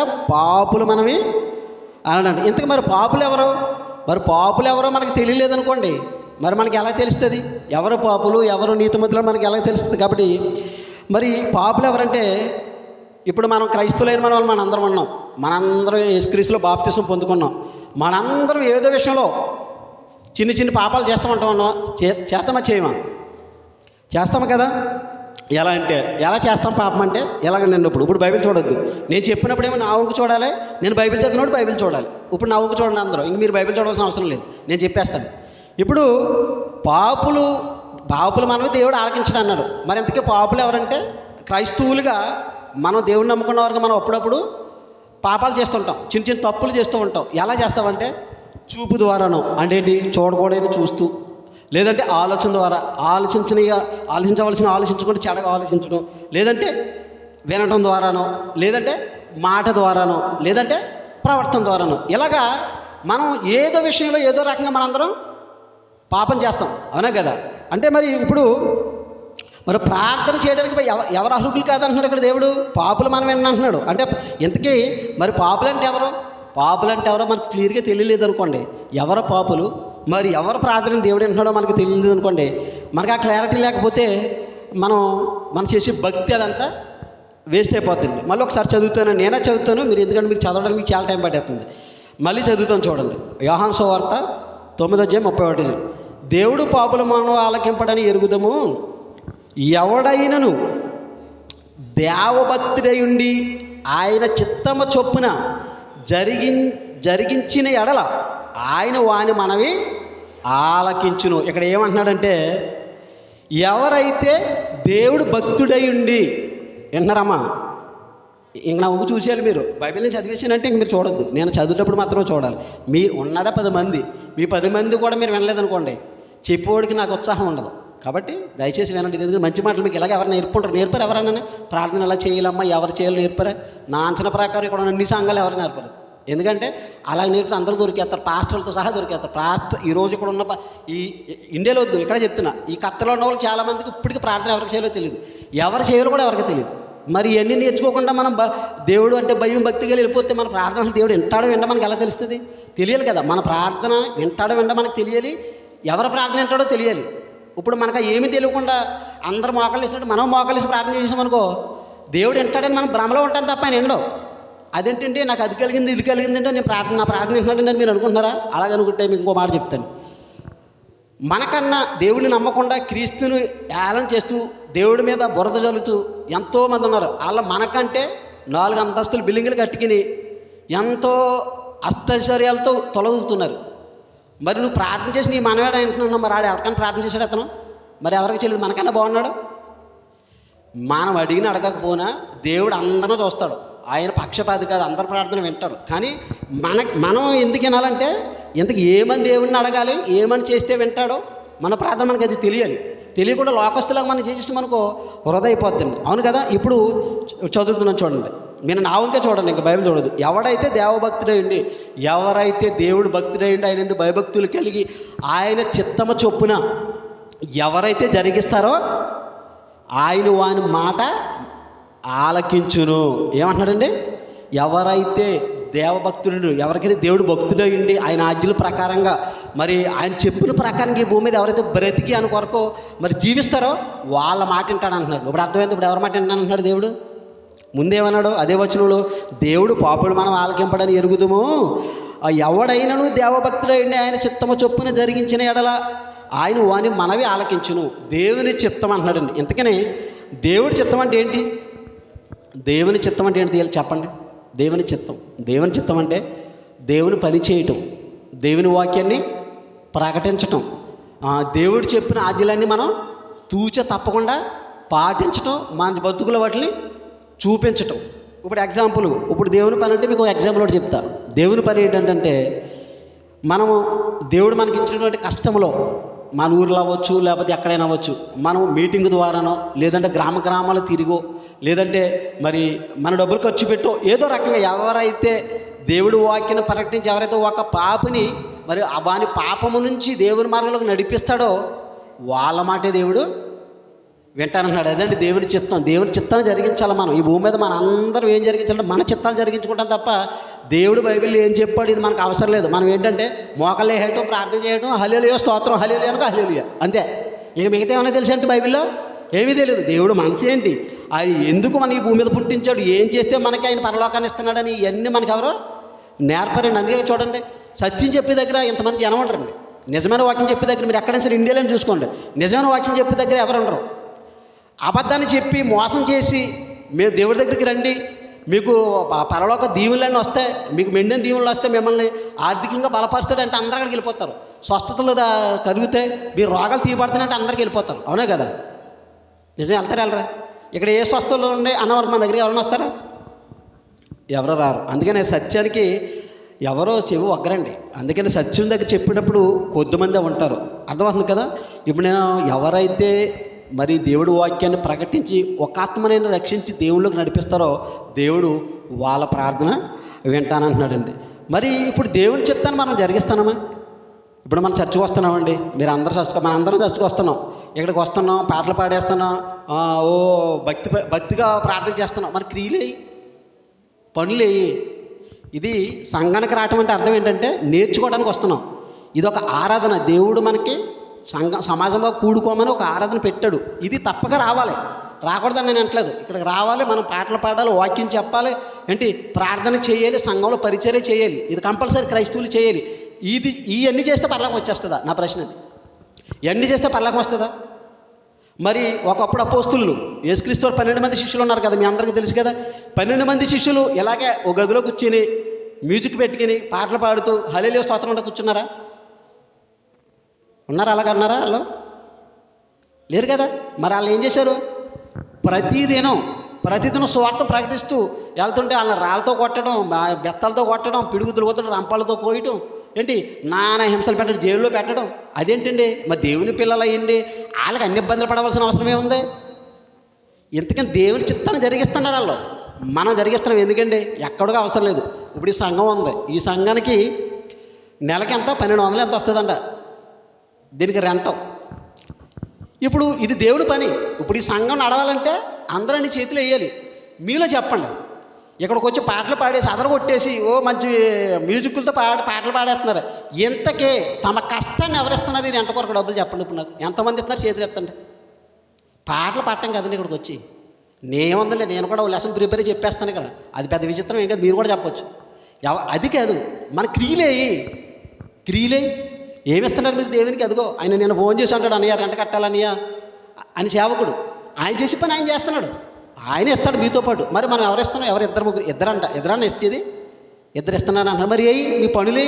మరి సంఘాన్ని ముందుకు వెళ్ళాలంటే మీ పనులే, మీ క్రియలు లేకపోతే పరలోకం ఇవ్వడు దేవుడు. అర్థమవుతుంది మీకు? ఇక్కడికి వచ్చేసి మైకులు ఎట్టుకుని పాటలు పాడేసి ఓరెత్తేసి ఓ పెద్ద మ్యూజిక్లు ఎట్టేసి పాడటం వల్ల మీకు ఉపకారం ఏమీ లేదు. ఇది 100% కరెక్ట్, మీ బైబిల్లో ఉంది. కానీ ఏంటి? క్రియలు ఉండాలి, సువార్తను ప్రకటించాలి, మన కష్టాన్ని ఇవ్వాలి, మన శరీరాన్ని ఇవ్వాలి, మన శరీరాన్ని నలగొట్టుకోవాలి, మన ఆయుష్కాలం దేవుడికి ఇవ్వాలి, ఇవన్నీ ఇవ్వాలి. ఇవన్నీ దేవుడి పని చేస్తేనే దేవుడు మన ప్రార్థన వింటాడు, లేకపోతే ఎండో. ఇంతకు పాపులు ఎవరంటే మీకు క్లియర్గా చెప్తాను. ఎవరైతే దేవుని చిత్తాన్ని నెరవేర్చకుండా దేవుడిచ్చిన ఆయుష్కాలాన్ని తనకిష్టం వచ్చినట్లు బ్రతికి దేవుడి చిత్తాన్ని పక్కన పెట్టి తన కొరకు బ్రతుకుతూ దేవుడి కొరకు బ్రతకకుండా ఎవడైతే ఉంటాడో అతనే పాపి. అర్థమైంది ఇప్పుడు మీకు?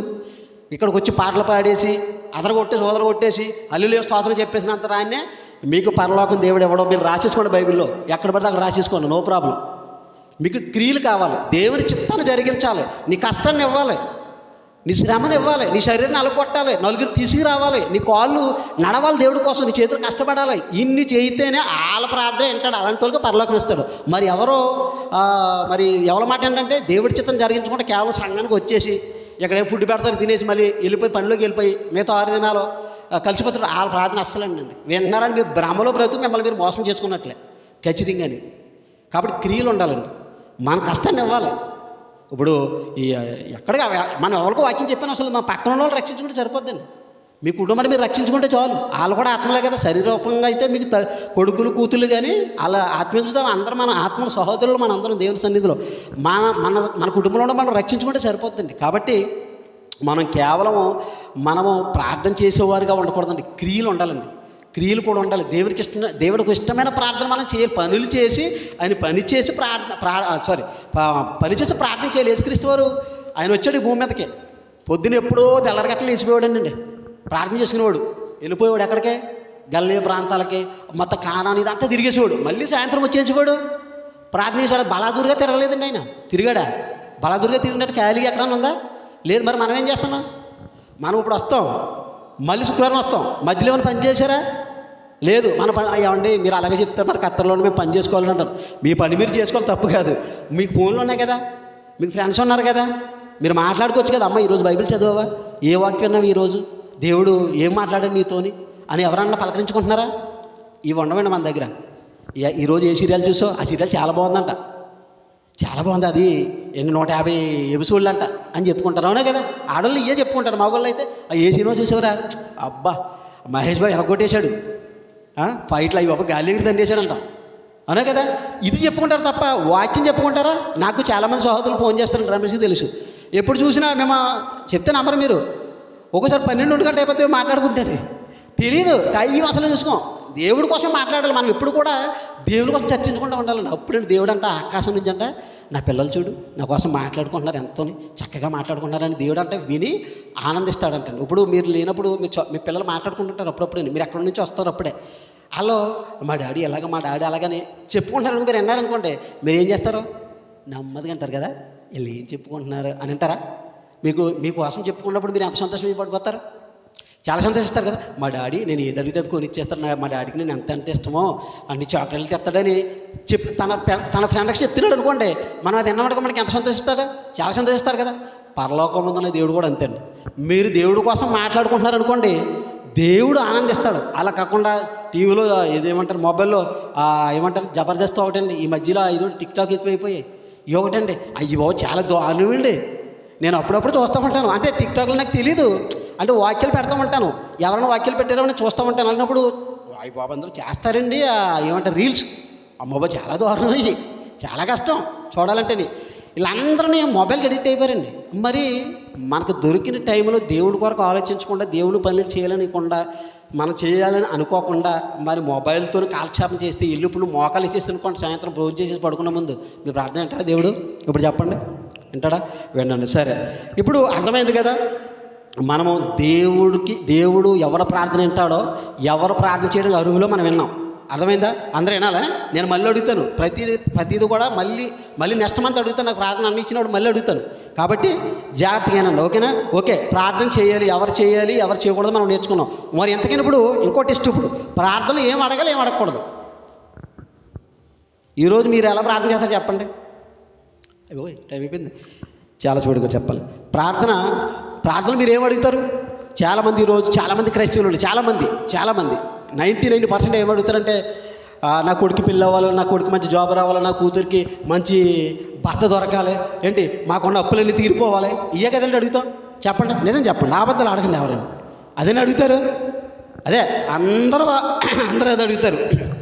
మనం అవన్నీ అడగడం తప్పు కాదండి, అడగొచ్చు, తప్పేం కాదు. కానీ మనం అడగపోయినా ఇస్తాడు. అర్థమవుతుంది మీకు? ఆయన అడిగిపోయినా అడగచ్చు. కానీ ఏంటంటే దేవుని చిత్తాన్ని, దేవుని పని జరిగించి అడగాలి. దేవుని పని జరిగిస్తే అడుగుతాడు. కానీ మరి ఏం అడగాలి, ఏం అడగకూడదు, ఎటువంటి అడగమన్నాడు దేవుడు ఒకసారి చూద్దాం. టైం అయిపోయింది. మత్తయి సువార్త 6వ అధ్యాయం, మత్తయి సువార్త 6వ అధ్యాయం 31వ వచనం. పేజీ నెంబర్ చెప్పమంటారా? 7 పేజీ. Okay, very good. కాబట్టి ఏమి తిందుమో, ఏమి త్రాగుదమో, ఏమి ధరించుకుందామో అని చింతింపకూడదు. ఇక్కడ దేవుడేమన్నాడు చూడండి. ఇప్పుడు ప్రార్థన మనం ఏం అడగాలో ఏం అడగకూడదో చెప్తున్నాడు చూడండి. అందరూ చూడాలి, మీకు చాలా ఇంపార్టెంట్ ఇది. కాబట్టి ఏమి తిందుమో, ఏమి త్రాగుదమో, ఏమి ధరించుకుందామో, మనం ఎప్పుడు కూడా ఇది అడుగుతాం కదండి. ఏమి తినాలి, ఈరోజు ఇంటికి వెళ్ళి బిర్యానీ చేసుకుందామా, లేకపోతే పులిహోర చేసుకుందామా, లేకపోతే చికెన్ పలావ్ చేసుకుందామా, మటన్ బిర్యానీ చేసుకుందామా, ఏమి తిండి కోసం ఆలోచిస్తూ ఉంటారు. తర్వాత ఇంకేంటండి, ఇంక రెండోది ఏంటి, ఏమి త్రాగుదామో. ఇప్పుడు ఏ డ్రింక్ తాగుదాం, థమ్స్అప్ తాగుంటే బాగుంటుందా, బాగా అరుగుతుందా, పెప్సీ బాగా అరుగుతుందా అని తాగడం కొరకు ఆలోచిస్తాం. ఇంకా ఏమి ధరించుకుందామో, ఇదండి. ఆడల దగ్గరికి వచ్చిన, క్షమించండి మిమ్మల్ని ఆడలు అన్నారని మీకోసం చెప్తాను, ఏమనుకోద్దు. ఆడల దగ్గర వచ్చినప్పటికి ఏమి ధరించుకుందామంటే, బట్టల షాప్కి వెళ్తే అండి 100 చీరలు తిరిగేస్తారండి. మా విశేషం మరీని. ఆ కొట్టోడికి చిరాకు వచ్చేద్ది. నేను వెళ్తాను అప్పుడప్పుడు, నేను కూర్చేసిన బయట కూర్చుంటాను. ఆయన ఎందుకంటే ఒక్కడు చూపించమందో మొత్తం అన్నీ తిరిగించేద్ది. ఇంతకే ఊడుకుంటుంది, 100 తిరిగించి ఊడుకుంటుంది. అంటే ఆ 99 నచ్చలేదు. అంటే ఏమి ధరించుకోవాలని ఆలోచనలకే. సర్లే వెళ్ళాం, మన నా భర్త శారీ కొనుక్కోమన్నాడు, ఏదో చూసుకొని కొనుక్కిని కట్టేసుకుని అవతల పడేసేది కదండి. పోనీ ఏళ్ళ కట్టి మళ్ళీ కడతాను, మళ్ళీ కట్టరు. ఇప్పుడు ఆడవాళ్ళు ఎలా తయారంటే ఏలో చీర కట్టారనుకోండి, అది మళ్ళీ కట్టరు, మళ్ళీ కొత్త చీర. భర్తకి ఇంకా గుంజీలు తీయించేస్తారు చీరల విషయంలో, అవునే కదా. మా మిసెస్ కూడా అలాగండి. ఇంకా మా మిసెస్ నేను ఆవిడ కొనుక్కుంటుంది. సంగతి తెలిసి మీరే కొనుక్కోండి అని చెప్తాను. కాబట్టి ఏమి తినాలని కానీ, ఏమి ధరించుకోవాలని కానీ, ఏమి తాగాలి కానీ, వీటిని అన్నిటి గురించి మనం ఆలోచించకూడదు. ఇవి కావాలని మన పరలోక తండ్రి కావాలంటాడు. కింద చదువు, అన్ని జనులు వీటన్నిటి విషయమే విచారిస్తారు. ఇంతకు అన్యజనులు అంటే ఎవరు? దేవుడిని ఎరుగుని వారు, క్రీస్తు తెలియని వారు, దేవుడు అంటే ఏంటో తెలియని వారు. వీళ్ళందరూ ఏం చేస్తారంటే ఏం తినాలి, ఏం తాగాలి, ఏం ధరించుకోవాలి. అదిగో వాళ్ళ మంచి బట్టలు కట్టుకున్నారు, వాళ్ళ మంచి బండి కొనుక్కున్నారు, వీళ్ళు మంచి కారు కొనుక్కున్నారు, మంచి ఇల్లు కట్టుకున్నారు. ఇలాగా ఇవన్నీ ఎవరు ఆలోచిస్తారంటే అన్యజనులు ఆలోచిస్తారు. ఇవన్నీ మనం ఆలోచించద్దు అంటున్నారు. కింద చదవండి. ఇవన్నీ మీకు కావాలని మీ పరలోకపు తండ్రికి తెలియను. మీకు ఇవన్నీ కావాలని మీ తండ్రికి తెలిసినప్పుడు ఇంక మీరెందుకు ఏమి తినాలి, ఏమి తాగాలి, ఏమి ధరించుకోవాలి, ఏ ఇల్లు కట్టుకోవాలి, ఏ చీర కట్టుకోవాలి, ఏ బ్లౌజ్ వేసుకోవాలి, ఏ ముక్కు పొడక పెట్టుకోవాలి, ఏ చెవులు పెట్టుకోవాలని వీటి కోసం మీకు ఎందుకు? ఈ అట్ల కోసం మనం ఆలోచించకూడదు. ఇవన్నీ మనకు కావాలని పరలోకపు తండ్రికి మనకు తెలుసు. మరి 33వ వచనం చూడండి. కాబట్టి ఇప్పుడు చెప్పండి, ఇప్పుడు అంటున్నాడండి. ఇప్పుడు మనం అసలే మరి ఏమి ఎత్తకమంటున్నాడు దేవుడు, ఏమి ఎతకమన్నాడు చూడండి. ఇప్పుడు చదవండి. కాబట్టి మీరు ఆయన రాజ్యమును నీతిని మొదట వెతుకుడి, అప్పుడు అన్నీ మీకు అనుగ్రహించబడను. ఏమండి ఇక్కడ ఏమి ఎతకమంటున్నాడండి? ఆయన రాజ్యమును, ఆయన నీతిని యేసుక్రీస్తు వారు ఎతకమంటున్నారండి. ఎప్పుడైతే ఆయన రాజ్యాన్ని మనం వెతుకుతామో, ఎప్పుడైతే ఆయన నీతిని మనం వెతుకుతామో, ఇప్పుడు మనం అనుకున్నాం కదా, తిండి, బట్ట, ఇల్లు, మా అమ్మాయి పెళ్ళి, మా అబ్బాయికి జాబు, ఎన్నైతే అనుకున్నామో ఇవన్నీ ఆటోమేటిక్గా అయిపోతాయి మీకు. కానీ మనం ఏం చేయాలి? ఏం వెతకమన్నాడు? ఆయన నీతిని, ఆయన నీతి. ఎక్కడ ఆయన నీతి ఉంది? ఏ సంఘంలో ఎక్కడ నిజమైన సంఘం ఉంది? ఏ సంఘంలో నిజమైన బోధ జరుగుతుంది? ఎక్కడ నా ఆత్మకు రక్షించే వాక్యం చెబుతారని ఎవరైతే నీతి వాక్యాలు చెప్తారో ఆ నీతిని ఎతకమంటున్నాడు. ఇంకేమంటున్నాడు? ఆయన రాజ్యాన్ని ఎతకమంటున్నాడు. అదేంటండి? మనమేమో ప్రార్థనలు ఏమో నీ రాజ్యం వచ్చిన గాక, పరలోకంలో నీ చిత్తం నెరవేరినట్లు భూమి మీద నెరవేరిన కాక మనం ప్రార్థన చేస్తున్నాం. ఈయన ఇక్కడ ఏమంటున్నాడు? రాజ్యాన్ని ఎతకమంటున్నాడు. ఏంటి అంటే ఇప్పుడు ఒక విషయం చెప్తాను చూడండి. రాజ్యాన్ని ఎతకమంటాడంటే ఉందంటే ఎతకమంటాడా, లేదంటే ఎతకమంటాడు? చెప్పండి. ఇప్పుడు సతీష్ అన్న అంటాడు, చిన్న నా బండిలోనే నేను మౌత్ పెట్టాను, వెళ్ళి పట్టిరా అన్నాడు. అంటే మౌత్ పట్టిరా అంటే అర్థం ఏంటి? ఉందనే కదా. మీకు అర్థం ఉందన్న లాజిక్? ఇప్పుడు అక్కడ ఉందంటేనే కదా. ఇప్పుడు మీ పిల్లలతో మీరు అంటారు, బీరువాలో 100 రూపాయలు పెట్టని తీసుకురారంటారు. మీరు పెట్టారు కాబట్టి తీసుకురామన్నారు. మీరు అక్కడ పెట్టకుండా ఎతకమంటాడు దేవుడు. మీరు వెళ్ళి పట్టిరండి అంటారా? ఇక్కడ కూడా అంతే. అంటే ఆయన రాజ్యం భూమి మీద ఉంది కాబట్టి ఎతకమన్నాడు.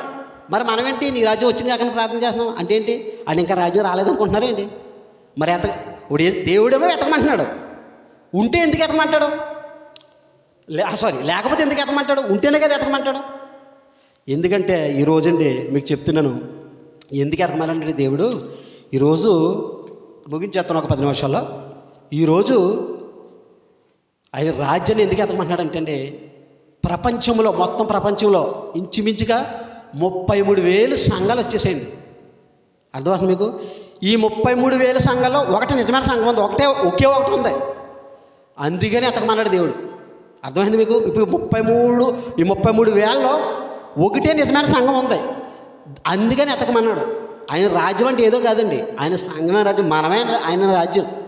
అందుకని యేసుక్రీస్తు 2 రకాలైన రాజ్యాన్ని దేవుడికి అప్పు చెప్తానన్నాడా, తీసుకొస్తానన్నాడు అక్కడి నుంచి. ఆయన వచ్చినప్పుడు రాజ్యాన్ని తీసుకొస్తానన్నాడా, నేను వచ్చి 2 రాకల్లో ఈ రాజ్యాన్ని తీసుకెళ్ళి నా తండ్రి చేతికి అప్పగించుతానన్నాడా? అంటే రాజ్యం ఉంది కాబట్టి అప్పు చెప్తాడు. మరి మనమేమో ప్రార్థనలోనేమో నీ రాజ్యం వచ్చినాక అంటున్నాం ఏంటి అంటే పొరపాటు పడుతున్నాం మనం. అంటే ఆయన రాజ్యం భూమి మీద లేదనుకుంటున్నాం మనం. అంటే రాజ్యం ఉంది, ఆ రాజ్యం అంటే ఎవరో కాదు, మనమే. అర్థమవుతుందా? మరి ఈ 33,000 ఒకే ఒక సంఘం ఉందండి. అదే నిజమైన సంఘం, క్రీస్తు సంఘం. యేసుక్రీస్తు తన స్వరక్తం ఇచ్చి సంపాదించిన క్రీస్తు సంఘం ఒకే ఒక సంఘం ఉంది. ఆ సంఘాన్ని ఎతికి ఆ సంఘంలో ఏ నీతి బోధలు జరుగుతున్నాయి అని మనం ఆ సంఘాన్ని తెలిసిన ఆ సంఘంలో సభ్యుడై మన ఈ దేవుడు చెప్పిన ఆజ్ఞలని మనం నెరవేర్చాలండి. అర్థమవుతుందండి? అంటే ఇప్పుడు ఏది నిజమైన సంఘమో ఆ సంఘానికి మనం వెళ్ళాలి. ఎక్కడైతే నిజమైన వాక్యం చెప్పబడుతుందో అక్కడికి వెళ్ళి మనం వినాలండి. అందుకనే ఆయన మొదట ఆయన నీతిని, ఆయన రాజ్యాన్ని ఎతికితే అప్పుడు మనకి అన్నీ వస్తాయి. అంటే మనం ఏది అనుకుంటున్నాం, ఈ లోక సంబంధమైన అన్నీ మీరు అడగకపోయినా ఆటోమేటిక్గానే ఇచ్చేస్తాడు కదండి. మనం నమ్మాలి ఇస్తాడని. అలాగ నమ్మలేదనుకోండి రావు మనకి. మనం నమ్మాలి ఆయన రాజ్యాన్ని, నీతి మొదట ఎదగాలి. మరి మిగతా వాళ్ళంతా ఎదుగుతారంటే ఎవరు ఎతకరండి. ఏమనుకుంటారంటే నిజంగా 99% ఈ 33,000 సంఘాలు అంటున్నాను కదా, అందరూ ఏమనుకుంటారంటే మాది నిజమైన సంఘం, మాదే లేపడుతుంది, తీసుకుని వచ్చిన మా సంఘాన్ని లేపుతాడు. మరి ఎవడకాడు మాదే కరెక్టు, మాదే గొప్పది అనుకున్నప్పుడు ఇంకెక్కడ ఎదుగుతారు చెప్పండి? మరి వెతకాలంటే నిజమైన సంఘం అంటే మీకు తెలియాలి. అది తెలియాలంటే మీరు ఎక్కడుంది? అది బైబిల్లో ఉంది. మరి మీరు అలాగే ఎతకకుండా మాది నిజమైన సంఘం మిమ్మల్ని మీరు మోసపట్టేసుకుని బదులు చేసేసి ప్రార్థనలు చేసి ఆరాధనలు చేసేసారు అనుకోండి, ఇప్పుడు దేవుడు వచ్చినప్పుడు మీ సంఘం ఎత్తబడాలి. అంతకనే ఎత్తబడాలంటే నిజమైన యేసుక్రీస్తు స్వరక్తం ఇచ్చిన సంపాదించిన సంఘంలో మీరు ఉండి సువార్తను ప్రకటించి మీ కష్టాన్ని ఇచ్చి ఉన్నప్పుడే దేవుడు మిమ్మల్ని చూసి పరలోకాన్ని తీసుకెళ్తాడు. ఏదో సంఘంలో ఏదైతే ఉందో, ఏదైతే దేవుడు బైబిల్లో చెప్తారు కదా, మీరు ఏదేంట్లో దాంట్లో వెళ్ళిపోయారు అనుకోండి. ఇప్పుడు సపోజ్ మనం ఇండియాలో అనుకుంటామండి, నేవల్ ఫ్లైట్ ఎక్కామనుకోండి, ఇండియా వెళ్ళిపోతామా? అదేంటి మరి, అది ఫ్లైటే కదా, ఇది ఫ్లైటే. మనం ఎక్కడికి వెళ్ళాలి? పరలోకం వెళ్ళాలి. పరలోకం వెళ్ళాలంటే ఎక్కడ ఉండాలి? నిజమైన సంఘంలో ఉండాలి. నిజమైన బోధలో అపోస్తుల బోధ ఎందును, సహవాస బంధును, రొట్టి విరిచేందును, ఎడదగగా ప్రార్థన చేయించుండి అన్నారు కదా అపోస్తుల గారు 2:36 వచనంలో. అదే సంఘం, నిజమైన సంఘం. అపోస్తుల బోధ ఉండాలి. ఇదిగో అపోస్తుల బోధ ఉంటుంది. ఇప్పుడు నేను చెబుతున్న బోధ అపోస్తుల బోధ. అంతేగాని మీరు దేవుడి దగ్గరికి రండి, మీరు ఇవ్వండి, దేవుడికి మీకు దశమ భాగాలు ఇవ్వండి, దేవుడు మీకు ఆకాశ వాకలు ఇప్పేసి మీ గదులు నింపేస్తాడని నేను చెప్పను. అది అబద్ధమైన బోధ. అది మీరు అడగకపోయినా దేవుడు ఇవ్వడం. మీకు కావాలనుకుంటే మీరు అడగకపోయినా ఇస్తాడు. కానీ మనకు కావాలంటే ఆయన చిత్తాన్ని నెరవేర్చాలి ఈ భూమి మీద. అలా జరిగించిన వాళ్ళే ఇస్తారండి. కాబట్టి ఏది నిజమైన సంఘం తెలిసిన అందులో ప్రవేశించి దేవుడు చెప్పినట్టు ఎవరు చేస్తారో వాళ్ళ ప్రార్థన మాత్రమే అంటారు, వాళ్ళు మాత్రమే పరలోకం వెళ్తారండి. అర్థమైంది కదా? ఇప్పుడు అందుకని యేసుక్రీస్తు వారు కూడా మాట అంటున్నారు చూడండి. ఇలాగే ప్రతి వారు కూడా ప్రార్థన చేస్తారు కదా ఎక్కువ, అలాంటి వాళ్ళ కోసం దేవుడు మాట అన్నారు చూడండి. అదే మత్తయి సువార్త పక్కనే 7వ అధ్యాయం 21వ వచనం. ప్రార్థన చేస్తున్నాడు కొంతమంది. అప్పుడు యేసుక్రీస్తు వారు మాట అంటున్నారు చూడండి 21వ వచనం. ప్రభువా ప్రభు అని నన్ను పిలుచు ప్రతివాడును పరలోక రాజ్యంలో ప్రవేశింపడు కానీ పరలోకమందున నా తండ్రి చిత్త ప్రకారం చేయడం ప్రవేశించును. ఇప్పుడు మీకు క్లియర్ అయిపోయిందా? అందరూ ప్రార్థన ఎలా చేస్తున్నారంటే ఇది యేసుక్రీస్తు వారే చెప్తున్నారు. ఎలా చేస్తున్నారంటే అందరూ ప్రార్థన ప్రభువా ప్రభు అని ప్రతి ఒక్కరు పిలుస్తున్నారంట. ప్రభువా ప్రభు అని ఎప్పుడు పిలిస్తే మనం మోకాలు వేసే కదండి ప్రార్థన చేస్తాం. ప్రభువా ప్రభు అని పిలుస్తున్నారంట. ఆయన ఏమంటున్నాడు? ప్రభువా ప్రభు ప్రార్థించి ప్రతి ఒక్కరు పరలోకానికి వెళ్ళడం. మరి ఎవడు వెళ్తాడు పరలోకం అంటే? పరలోకమందున నా తండ్రి అంటే మనందరికీ తండ్రి ఉన్నాడు ఎక్కడ? పరలోకంలో. ఆయన ఏదైతే చెప్పాడో బైబిల్లో ఆయన మాటల ప్రకారంగా జరిగించి సువార్తను ప్రకటించి అనేక మన ఆత్మను రక్షించి మరి ఆయన సన్నిధిలో మనం నమ్మకస్తులుగా భయభక్తులుగా ఉన్నప్పుడే మన ప్రార్థన ఆలకిస్తాడు. అటువంటి వాడు పరలోక రాజ్యం వెళ్తాడని చెప్తున్నారండి. అర్థమవుతుంది కదా? మరి అయిపోయింది చాలా టైం అన్న 5 నిమిషాలు ఇంకా ఇదే ఇంక లాస్ట్. మరి ప్రార్థన చేసినప్పుడు కూడా కొన్ని మరి నియమాలు ఉంటాయండి. ప్రార్థన చేసినప్పుడు కొన్ని జాగ్రత్తలు ఉంటాయి. మీకు ఆ జాగ్రత్తలు చెప్పలేదు అనుకో, ఇంత పాట చెప్పి మీకు జాగ్రత్తలు చెప్పలేదు అనుకో, ప్రార్థన ఎవరు చేయాలో చెప్పాను కానీ జాగ్రత్తలు చెప్పలేదని మరి ఎలా చేయాలో మాకు తెలియదు అంటారు కదా. అందుకనే నేను ఒక 5 నిమిషాలు టైం అడిగాను. యెషయా గ్రంథం చేయండి 59వ అధ్యాయం. ప్రార్థన చేసినప్పుడు మనం తీసుకోవాల్సిన జాగ్రత్తలు. చాలామంది ఇష్టం వచ్చినట్టు నోటుకు వచ్చినట్టు ప్రార్థన చేస్తూ ఉంటారు. నేనే చదివేస్తానండి. 59వ అధ్యాయం 619వ పేజీ. రక్షింప నేరకుండినట్లు యోహో హస్తము కురిచి కాలేదు, విన నేరకుండినట్లు ఆయన చెవులు మందము కాలేదు, మీ దోషములు మీకును మీ దేవునికి అడ్డముగా వచ్చెను. ఇక్కడ ప్రార్థించుకోవచ్చు కూడా ఒక జాగ్రత్త చెప్తున్నాడండి. ఏంటంటే మనం చాలామంది మైకి పట్టుకుని ఓ పక్క నుంచి ప్రార్థన చేస్తూ ఉండండి. హల్లెలూయా స్తోత్రం స్తోత్రం స్తోత్రం స్తోత్రం అంటారు. అవును కదా? ఇక్కడ ప్రార్థన చేస్తూనే ఉంటారు. ఈ పక్క నుంచి కొత్త అవును తండ్రి అలాగే అవును అలాగే జరగాలి అలాగే. ఏంటిది? నువ్వు దేవుడి సన్నిధిలో ఉన్నావా లేకపోతే బజార్లో ఉన్నావా? నేను ప్రార్థన చేసినప్పుడు నీ చెవులు మాత్రమే వినాలి, స్పిన్ డ్రాప్ సైలెంట్గా ఉండాలి. పక్కన మ్యూజిక్ కూడా పెడతారు, అప్పుడప్పుడు మ్యూజిక్ కూడా పెట్టకూడదు. మనం ఎవరితో మాట్లాడుతున్నాం ప్రార్థన చేసినప్పుడు? తండ్రితో ప్రార్థన చేసినప్పుడు ఎలా ఉండాలి? ఆయనకి ఏమైనా చెవుడా? నువ్వు గట్టిగా అరిచి బొమ్మలేయడానికి ఆయన చెవుడా? యేసుక్రీస్తు తండ్రికి ఏమైనా చెవుడా? ఆయన చెవులు ఏమైనా మందం గులువంతా పట్టేసి ఆయనకి వినపడదని గట్టిగా కేకలేసి ప్రార్థన చేస్తున్నారా? కొంతమంది ఏమనుకుంటారంటే గట్టిగా చేస్తేనే కానీ ఆయన వినపడదు అనుకుంటారు. అంటే మన దేవుడికి చెవుడు అనుకుంటారు. అందుకే అంటున్నాడు ఆయన, విననేరకుండినట్లు ఆయన చెవులు మందం కాలేదు. ఆయన ఏమో ఎండనుకోవడానికి ఆయన చెవులే మందం కాలేదు. ఇలా చూడండి, మీరు మనసులో అసలు పెద్దలు కూడా కలపకుండా మీరు ప్రార్థన చేశారనుకోండి, ఖచ్చితంగా మీ ప్రార్థన అంటాడు. అర్థమవుతుందా? మనం ఏం చేయాలి? ప్రార్థన చేసినప్పుడు చాలా ఫిల్టర్ సైలెంట్గా. ఒక్కరు ప్రార్థన చేస్తున్నారంటే 2 3 మొత్తం ఎంతమంది ఎక్కుతున్నారు అంతమంది వినాలి. ఈయన వాక్యానుసారంగా ప్రార్థన చేస్తున్నాడా, ఇతను ఇష్టం వచ్చినట్టు ప్రార్థన చేస్తున్నాడని మనం ఆలోచించాలి. అలాగనుకోండి ఆమెను అనేసారు అనుకోండి, నేను తప్పు ప్రార్థన చేసి మీరు ఆమెనే అనుకోండి, అని ఏదైతే తప్పు చేశాడో ఆ తప్పులు మీకు కూడా పాలుభాగస్థం అవుతారు. ఆమెనని అంటున్నారు మీరు ప్రతి ప్రార్థనకి. నేను అన్నా ఆమెనని మీరు ఎప్పుడైనా గమనించారని? ఎవరన్నా కరెక్ట్గా ప్రార్థన చేయలేదనుకో, నేనంటో రమేష్ అండో, ఆమెను అనకూడదు. ఆమెనంటే అర్థం ఏంటంటే అలా జరుగును కాక అని. ఆమెనంటే అర్థం ఏంటంటే అలా జరుగును కాక. ఎలా జరుగును కాక? ఇప్పుడు యేసుక్రీస్తు గారికి చేస్తున్నారు ప్రార్థన.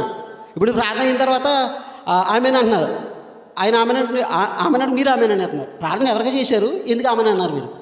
తెలియాలి కదా. ఇది తెలియలేదు అనుకోండి మనం మోసపోతాం, మన భక్తి అంతా వ్యర్థమైపోతుంది. దయచేసి మిమ్మల్ని ప్రేమించి చెప్తున్నాను, నాకేదో తెలిసాను కదండి. బైబిల్ ప్రార్థన ఎలా చేయమన్నారు, ఎవరికి చేయమన్నారో మనకు తెలియలేదు అనుకోండి. ప్రాథమిక పాఠాలు అంటారు వీటిని. ఈ మొదట మనకు క్రైస్తవుడిగా తెలియవలసిన ముఖ్య లక్షణాలు. ఇవి తెలియకుండా మనం ఎంత భక్తి చేసినా ఉపకారం లేదండి. కాబట్టి మత్తయి సువార్తకు వచ్చేద్దామండి. ఎలా చేయాలో చెప్పారు కదండి. మనం దేవుడి సన్నిధిలో మన మనసులో చేసుకుని ఆయన వింటాడు, కానీ కరెక్ట్గా చేయాలి.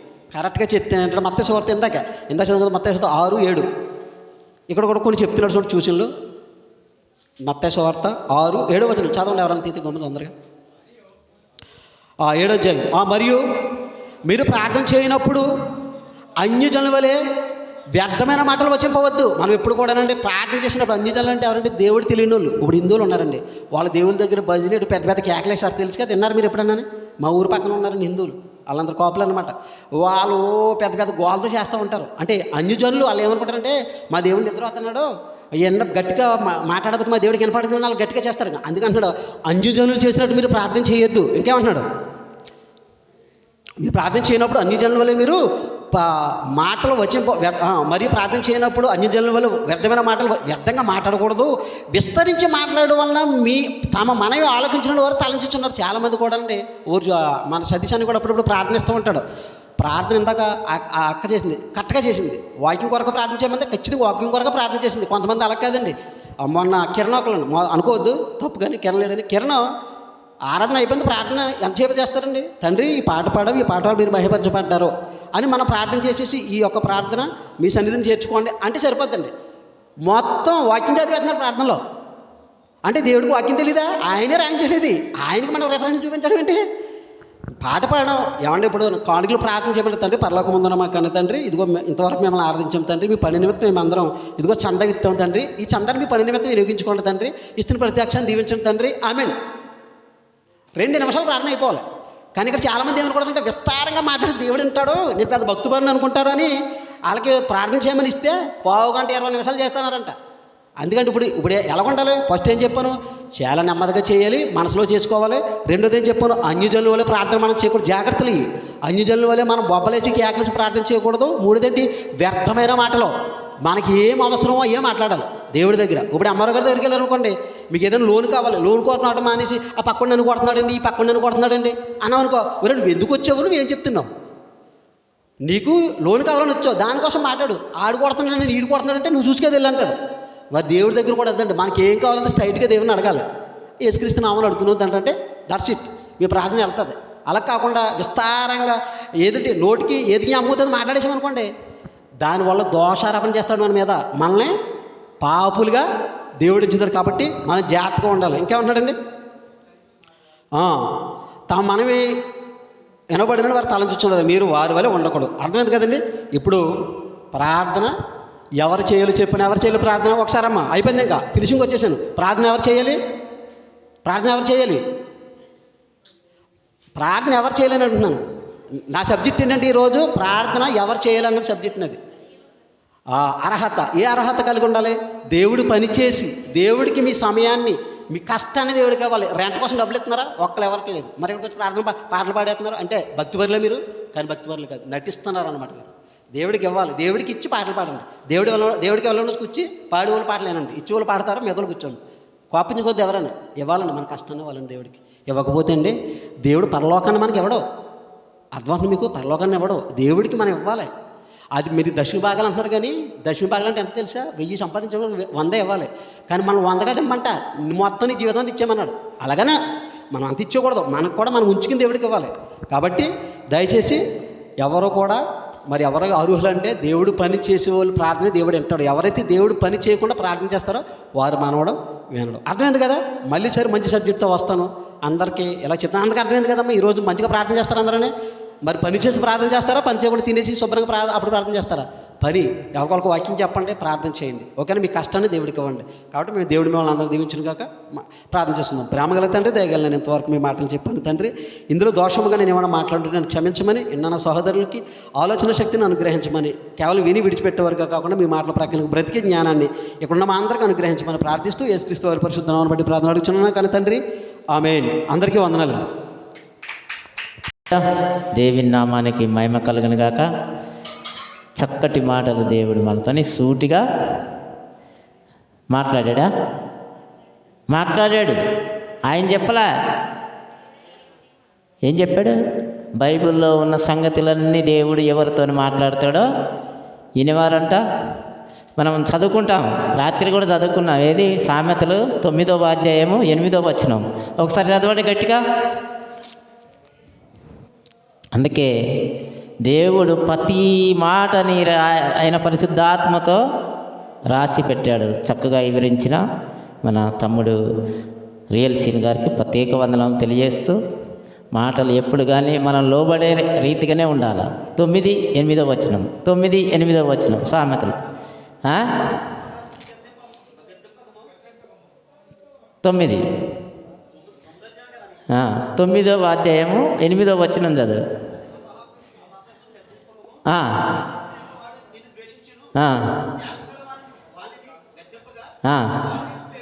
ప్రేమించిన. ఆమేన్. అపవాసిని గద్దిస్తే ఏం చేస్తాడంట? ద్వేషిస్తాడు. అందుకోసమే అపవాసుడు ఎప్పుడు కానీ వాడు వ్యతిరేకంగా మాట్లాడుతున్నాడు, వాడు లోబడ్డాడు. ఎందుకంటే వాడికి నచ్చవు మాటలు మంచివి. వాడికి ఇష్టం వచ్చినట్టుగా చెప్తేనే వాడికి సంపూర్తిగా ఉంటుంది. ఎందుకంటే సాతాను సంబంధి కాబట్టి. జ్ఞానవంతుడు ఏం చేస్తాడంట? జ్ఞానవంతుడు గద్దిస్తే బతుకు కోసము నన్ను గద్దించాడు నా తండ్రి, నా సహోదరుడు అని ఎవరైతే లోబడతారో, దాన్ని తీసుకొని మార్చుకుంటారో వారు ఏమైపోతారు? నిత్యరాజ్యానికి వారసులు అవుతారు. ఆమేన్. దేవుని నామానికి మహిమ కలుగును గాక. అందరు లేచి నిలిచినట్టయితే మన చిన్న పల్లవి చరణం పాడుకొని కానుకలు సమర్పించుకుంటూ, మనకు సమయం తక్కువ ఉంది. అది హల్లెలూయా. అందరం కలిసి పాడుకుందాం. చక్కటి మాటలు దేవుడు మనతో మాట్లాడి ఇంతవరకు మన మధ్యలో ఉండి నడిపించాడు.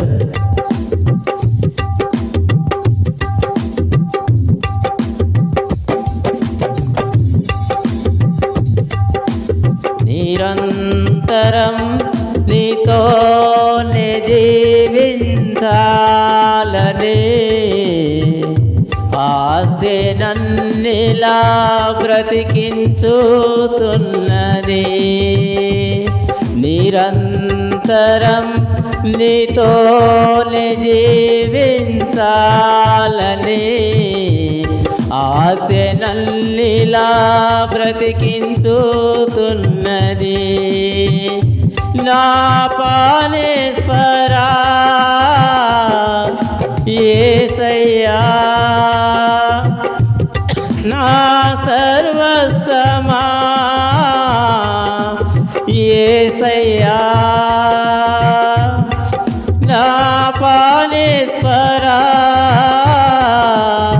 యేసయ్యా, నా సర్వస్వమా యేసయ్యా. నిరంతరం నీతోనే జీవించాలని ఆశ నల్లిలా బ్రతికించుతున్నది.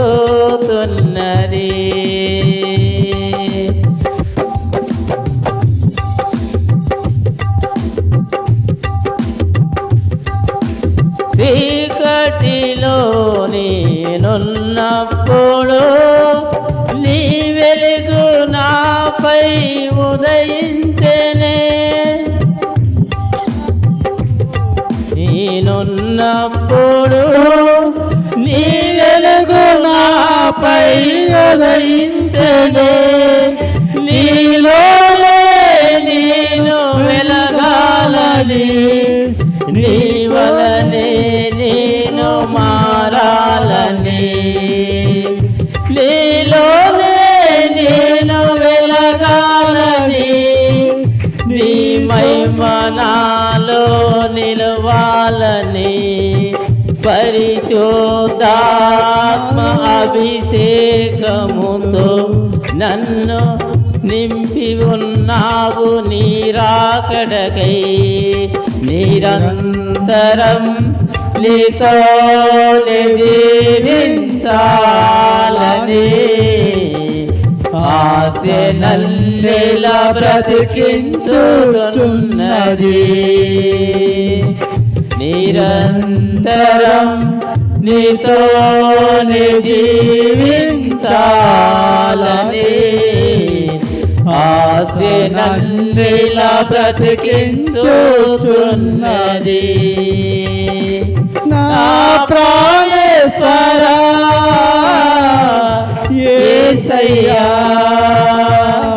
నా సర్వస్వమా యేసయ్యా. నా ప్రాణేశ్వరా యేసయ్యా, నా సర్వస్వమా యేసయ్యా. నిరంతరం నీతోనే జీవించాలని ఆశ నల్లిలా బ్రతికించుతున్నది. నిరంతరం నీతోనే జీవించాలని ఆశ నల్లిలా బ్రతికించుతున్నది. నిరంతరం నీతోనే జీవించాలని ఆశ నల్లిలా బ్రతికించుతున్నది. హల్లెలూయా. నిరంతరం ఆయనతోనే మనం జీవించాలనుకున్న వారు చేతులు పైకెత్తి ఆరాధనలో ఆయన ప్రార్థనలో ఏకవించండి. అయ్యా నేను నిరంతరం నీతోనే జీవిస్తాను, నీ పనిలో వాడబడతాను, నీకు లోబడతాను అయ్యా, నిరంతరం అనుదినం నేను స్తుతిస్తానని దేవుని దగ్గర ఒక తీర్మానం చేసుకుందాం మనం ఈరోజు. అయ్యా ఎంతో చక్కటి మాటలు మనం విన్నాము. ఎవరికి ప్రార్థన చేయాలా, అర్హత ఉండాలా, ఎలా చేయాలా, మన దేవుడు సూటిగా మనతో మాట్లాడిన దేవుడు. ఆయనకు లోబడదాం, ఆయనకు లోబడదాం, సరెండర్ అయిపోదాం. నిరంతరం ఆయన కృప మన మీద ఉండేలాగా తండ్రి ప్రార్థించుకుందాం. ఒక 2 నిమిషాలు దేవుణ్ణి అడుగుదాం. ఈరోజు మనం ఎందు నిమిత్తం వచ్చాము, సన్నిధికి ఎందుకు వచ్చాము, అయ్యా ఎందుకోసం వచ్చాము, అయ్యా నేను ఎందుకు వచ్చాను, ఏం కావాలి, ఏం అడగాలి, ఎలా ప్రార్థన చేయాలి, అవన్నీ మనం నేర్చుకొని తీసుకెళ్ళి ఇంకా అనేకులకు మనం నేర్పించేవారిగా ఉండాలని ప్రార్థించుకుందాం. పరిశుద్ధుడు పరిశుద్ధుడు పరిశుద్ధుడు పరిశుద్ధుడు పరలోకమందున్న మా కన్న తండ్రిని ఘనమైన శ్రేష్టమైన నామానికి లెక్కలే స్తుతులు చెల్లిస్తున్నాం ప్రభువా. ఇదిగో తండ్రి, ప్రారంభం మొదలుకొని ఇప్పటి వరకు మా మధ్యలో ఉండి ఆయన నడిపించినందుకు నీకు వందనాలు తండ్రి. పాటల్లో మీరున్నారు అయ్యా, వాక్యంలో మీరున్నారు, వాక్యం చదువుతున్న బిడ్డలో మీరున్నారు, మ్యూజిక్ సిస్టమ్ నడిపించిన బిడ్డలో మీరుండి అన్నీ నడిపించినందుకు మీకు లెక్కలే స్తుతులు చెల్లిస్తున్నాం ప్రభువా. ఏ బిడ్డ నాయన ఎందు నిమిత్తమైతే నాయన వచ్చి ఉన్నారు, నిన్ను స్తుతించారు, గణపరిచి ఉన్నారు నాయన అయ్యా, వారిని నిండుగా మెండుగా దీవించి పంపించండి. వారి కుటుంబాలను దీవించండి, వారి భూపంటలను దీవించండి నాయన, వారి పిల్లల్ని దీవించండి. వారి కుటుంబం చుట్టూ మీ అగ్ని కంచె వేసి మీ కాపుదాలు ఉంచండి ప్రభా. తండ్రి ఇంకా అనేకులను నాయన సంఘానికి నడిపించండి. ఇది మొదలుకొని నాయన సంఘాల కోసం నాయన పాయసపడి నాయన ఎవరైతే గట్టిగా పని చేస్తున్నారో వారిని బలంగా వాడుకోమని అడుగుతున్నాను ప్రభా. మీ పాదాలకు అప్పగిస్తున్నాను ప్రభా. ఇదిగో తండ్రి అయ్యా, ఒట్టిగా వచ్చి నాయన ఒట్టిగా వెళ్ళకుండా నాయన నోరు తెరిచి నాయన నీ దగ్గర అన్ని విన్నపములు ఎలా అడగాలో నేర్చుకోమని మీరు సాయం దయచేయమని బలపరచమని, ఎవరైతే అనారోగ్యంతో ఉన్నారో వారిని బలపరచమని నాయన తండ్రి మహిమని పొమ్మని వారి మీద మీ కృపలుంచమని. అయ్యా ఇగో ఇండియా దేశం నిన్న కిరణ్ వారి బ్రదర్ ఇద్దరు బయలుదేరి ఇండియా దేశం వెళ్ళి ఉన్నారు. వివాహం కొరకు వారిని జ్ఞాపకం చేసుకోండి. వివాహంలో మీరు తోడుగా ఉండి తండ్రి ఆనాడు కానా విందులో మీరు ఎలా ఉన్నారో వీళ్ళని దాశరసంగా మార్చిన దేవుడు అవుతండి. ఆ విందులో నాయన పెళ్లి విషయంలో అన్నీ మీరు ముందుండి నడిపించమని, నాయన తిరిగి వచ్చేంత వరకు మీ కాపుదలు ఉంచమని, మీ అగ్ని కంచి ఆ కుటుంబం చుట్టూ వేసి నాయన నీ కుమారుణ్ణి మళ్ళీ తీసుకొని అతని దేశం వచ్చేంత వరకు మీ సాయం దయచేయమని అడుగుతున్నాం తండ్రి. ఇదిగో గర్భిణీ స్త్రీల గురించి ప్రార్థిస్తున్నాం తండ్రి.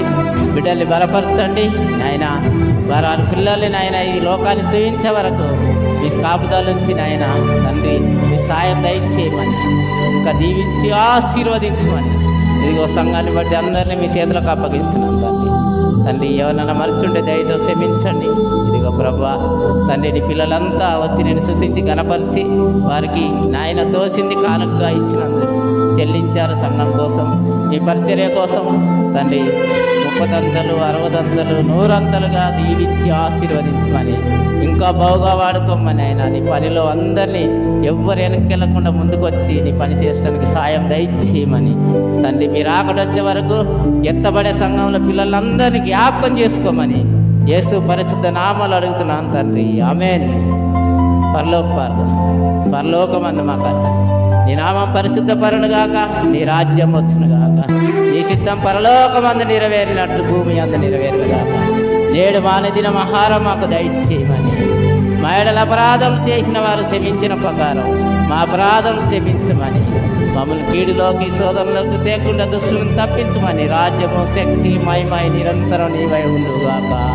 ఆమేన్. తండ్రి కుమార పరిశుద్ధాత్మ అన్యున్న సహవాసం సకల పరిశుద్ధులకు నాయన ఈ దేశానికి మా ఇండియా దేశానికి ప్రతి కథల్లో ఉన్న అన్ని సంఘాలకు దాసులకు మాకును నాయన తోడై ఉండుగాక. ఆమేన్. ఆమేన్. హల్లెలూయా. అందరికీ వందనములు.